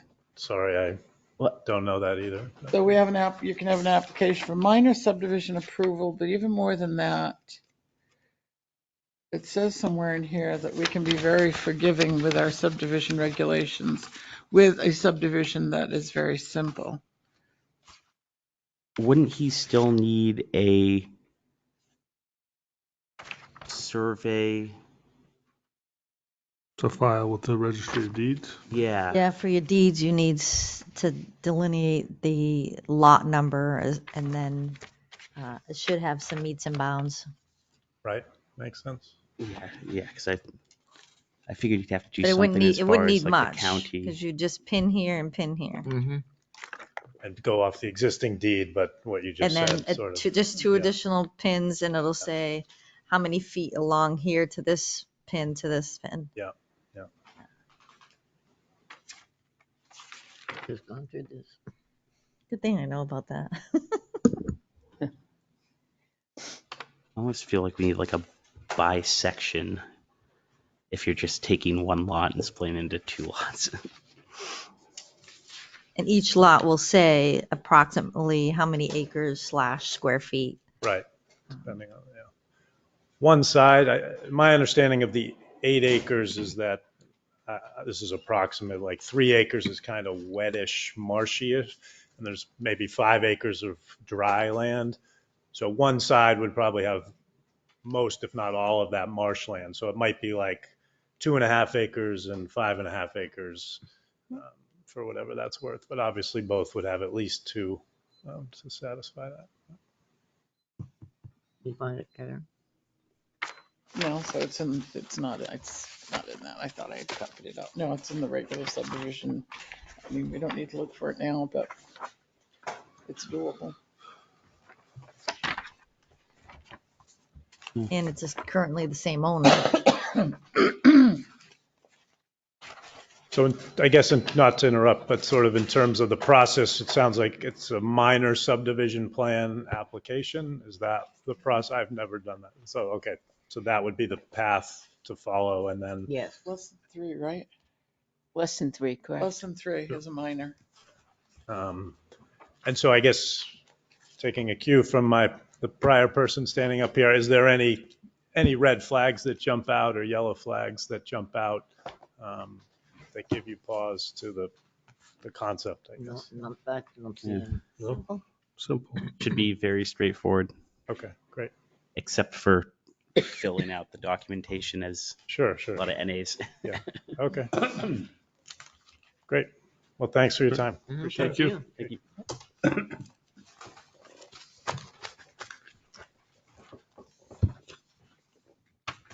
Frontage for an island. That's kind of cool. Yeah, you Sure, can't go we- there anymore. I know, he was fun too. He moved away a All long right. time ago. Back, I think we might have lost Next him. on our agenda Wow. is, Really party guy. But he had a great sailboat. Minutes of the last meeting. well, it says May 23rd, but didn't we meet on April 23rd, but didn't we meet on May 14th? The minutes say Mine May say May 14th. 14th. Mine say May 14th. Right, but on the agenda it says April 23rd. We have That's to a do boo-boo. both. I don't know.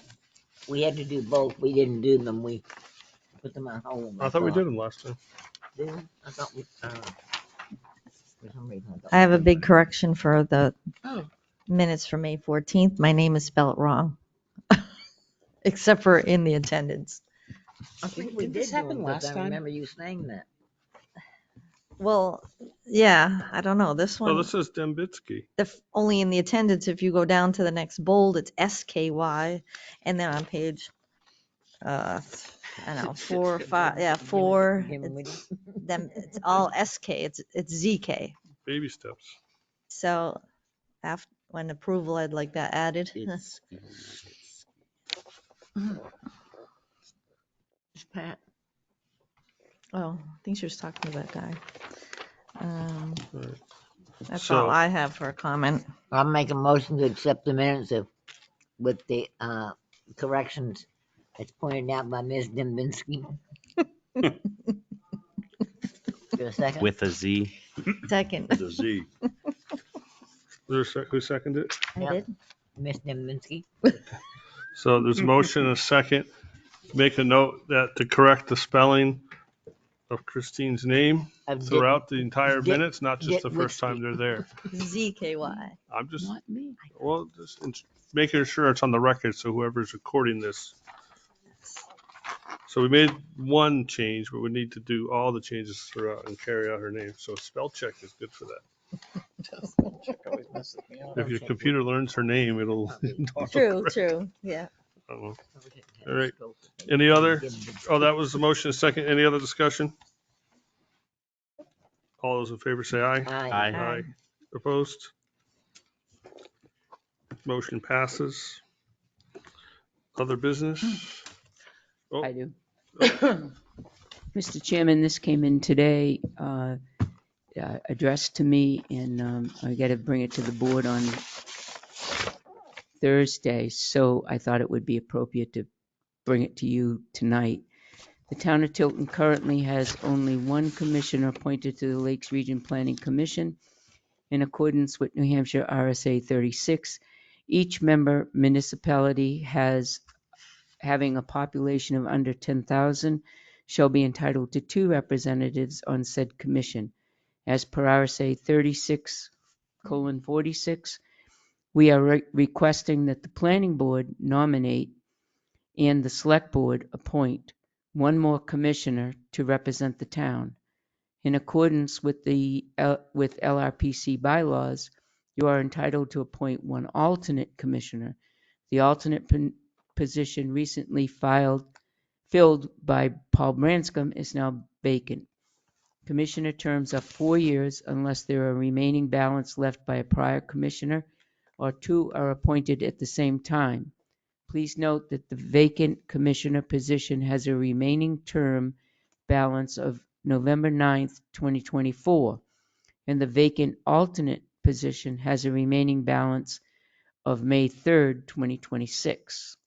The commission is an active organization which needs continuous support and leadership from its member representatives to adequately serve the needs of all member communities. The LRPC sets its priorities and plans its work program based on input from our member representatives. The full commissioner normally meets 6 times a year. So I recommend that you nominate somebody, and then the select board Thursday night will appoint that, hopefully that person. Well, Any volunteers? What time do they meet, Jane? Do you know? 6 o'clock. 6 in the evening? Mhm. So What it's 6 days? times a year. once every other month. Do not appoint Jane because she's on the directors. What, I guess I'll volunteer.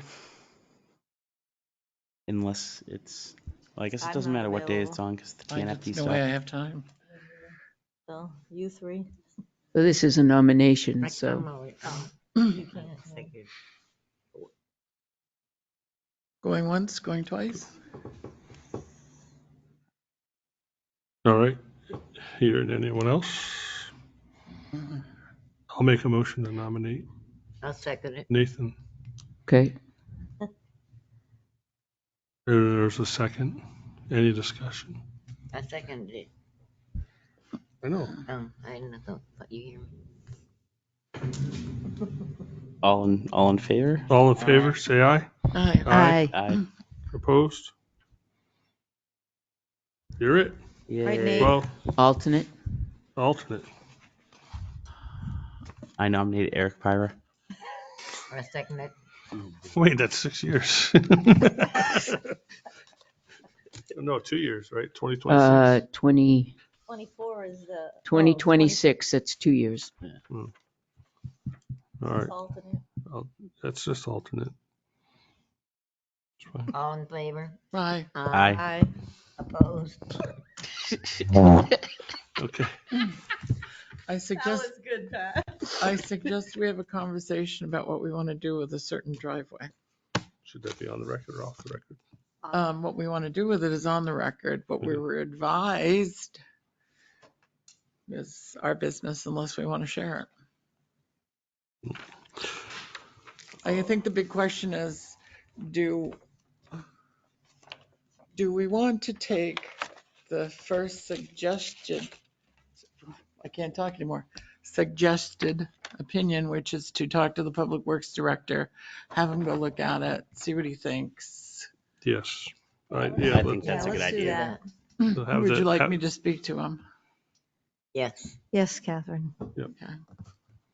Everyone okay with that? I will do that. No, you're not. Not, You can't vote anyway. I know, but I just, You have no idea how much I wanted to say, well, the coordinator could do. I know. I feel bad. But she does things so well. Yep. I feel really bad for him. And then he's gonna put his opinion in writing to Well, us, I'll do right? exactly what was suggested, to talk to Okay. him, tell him what's going on. So my next question is, I will have to share a little bit of the information that we got earlier this evening with him, if that's okay. I have no problem with that as much as needed. Just Only let as him know much it's as needed. confidential, yeah. Yeah, only as much as needed. And 549 West Main Street. I just want to understand, I've been to some of your meetings when I wasn't a member of the planning board. I'm a little confused as to how you were proceeding with that. There is a current site plan approved for that property. Now, are you upgrading that site plan? Or have you abandoned that site plan? Because you can't really abandon an existing site plan. It exists, it's recorded, it's there. Right. So Didn't they just bring want to understand your process. Didn't they bring a new one or? They brought a new site plan in. I didn't think they February? ever brought it. Yeah, They had- presented one at the last Weren't in meeting. compliance, I know Right. that. They weren't in compliance. Well, they had a parking plan. And they were gonna come in with the site plan, which is what I think they plan to do. Okay, but so There is, as I said, there's an existing site plan Right. for that property, Dating back to 2004. 2004. Yeah. But there was something in the back that they filled in by the aerial that was never on the site plan, because we all walked this and there was Well, a all lot these of that other site issues. plan wasn't developed because the property owner at the time didn't go forward. They didn't pave, so therefore the water separator wasn't put in because they didn't do the extra paving. The retention pond, I understand, wasn't built because, again, they didn't do the extra paving. That was going to catch all that runoff.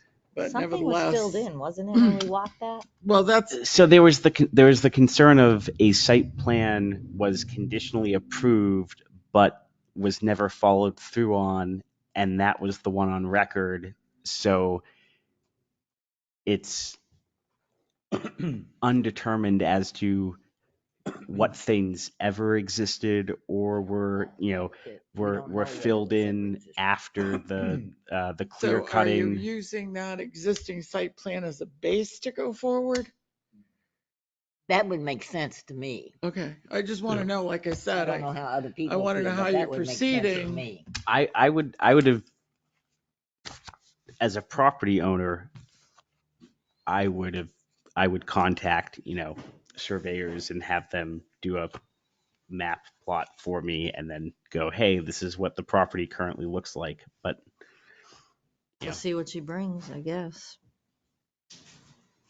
Well, this has been going on for a Okay. year. Yeah. So you're amending the existing site plans, what you're doing. That's they exactly just right. keep photocopying it and then making Change. Well, and that's changes. fine. As But long like, as they're amending it, at some point, they'll have to have a final site plan that isn't hand scratched, Yeah. whatever I we think they're approve. reluctant to do that though, Yeah. for some reason, unbeknownst to anybody. They just want to check, like you say, hand scratch the existing Yeah. site plan, and they want to increase the parking capacity. They want to increase what? The parking. Capacity, They and we do? allowed, yes, and we allowed from the walk, because we counted cars, so we'd have to see what that site plan actually says, how many 'Cause it- parking spots were even allowed. I thought it was Because we gave 58. 39. Well, I thought the original remember, was 38. there was what existed that was paved and then what was proposed. So you have this amount of parking on the paved and then you have the proposed with additional parking. But that never took place. No. So essentially, this is the only parking right now, currently, that site plan in existence that's recorded, that's how much parking they have. Correct. Correct. So that's what, I just, so that actually makes it easy for me, thanks. So we can take that base and move forward, okay? Phew, yeah, okay. No. And I don't, is there a record of the original site plan? I do you don't mean? think We we have a found copy of it, anything yes. prior to 2004, did we? Yes, we have a copy of the 2004 site plan. No, but It's recorded. do we have anything earlier than that though? No. Oh, that's an interesting question. I don't know. Because Mike's whatever was is the there first before the one I knew was there. 2004, I don't know what was there before. maybe it Shell got gas overwritten. station before that. Shell gas That station. That's right. There's a gas station? What? That Yep. is right. Shell Yep. gas station. Yep. Wow. Oh, there's probably tanks under there. No, there isn't. I was there when they pulled the tanks out. There's no tanks there. Yeah, DES pulled, when they pulled tanks, what, in the 70s? They pulled tanks?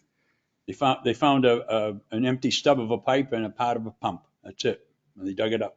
The state came down and did it. Okay. Well, All right. So maybe if we can get a copy of that for the next meeting. The original site plan? I mean, 2004. Well, that site plan could have been way back in the 70s when it was a gas station and it was never recorded as a site plan. I don't think we site planned in the 70s, did we? That's what I mean. You know, that's an old timey gas station. Well, Mike Rivers must have had a site plan. I think, yes, Did. it did. I think, well, I may not. I think we Did. had zoning ordinances in the late 60s. I think we looked back when it was. Might not have been, because if it was a Shell station, You didn't find the site plan for there? That was my understanding, that there was none, and you're confirming that there and was there might none. not have been because it was a garage and he continued to be a garage without the fuel. That's correct. So there wouldn't have been. So Right. we start from scratch. We start with the 2004 I'll check again. and go forward. Well, whose was a 2004? Mike Rivers. Mike Rivers.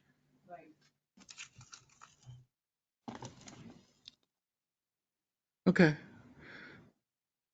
Good. All right. I'm good. That's Thank it. you. Are we through? So we can look up that old one on the registry then? Well, we have a copy of it here. Pat, We have a has copy this of it. copy in the. Oh, okay. We have that copy. Anything else? Motion to adjourn? Second. Motion is second, non-debatable. All those in favor? Aye. Aye. We are adjourned at 8:24. Wow. Oh, a long one.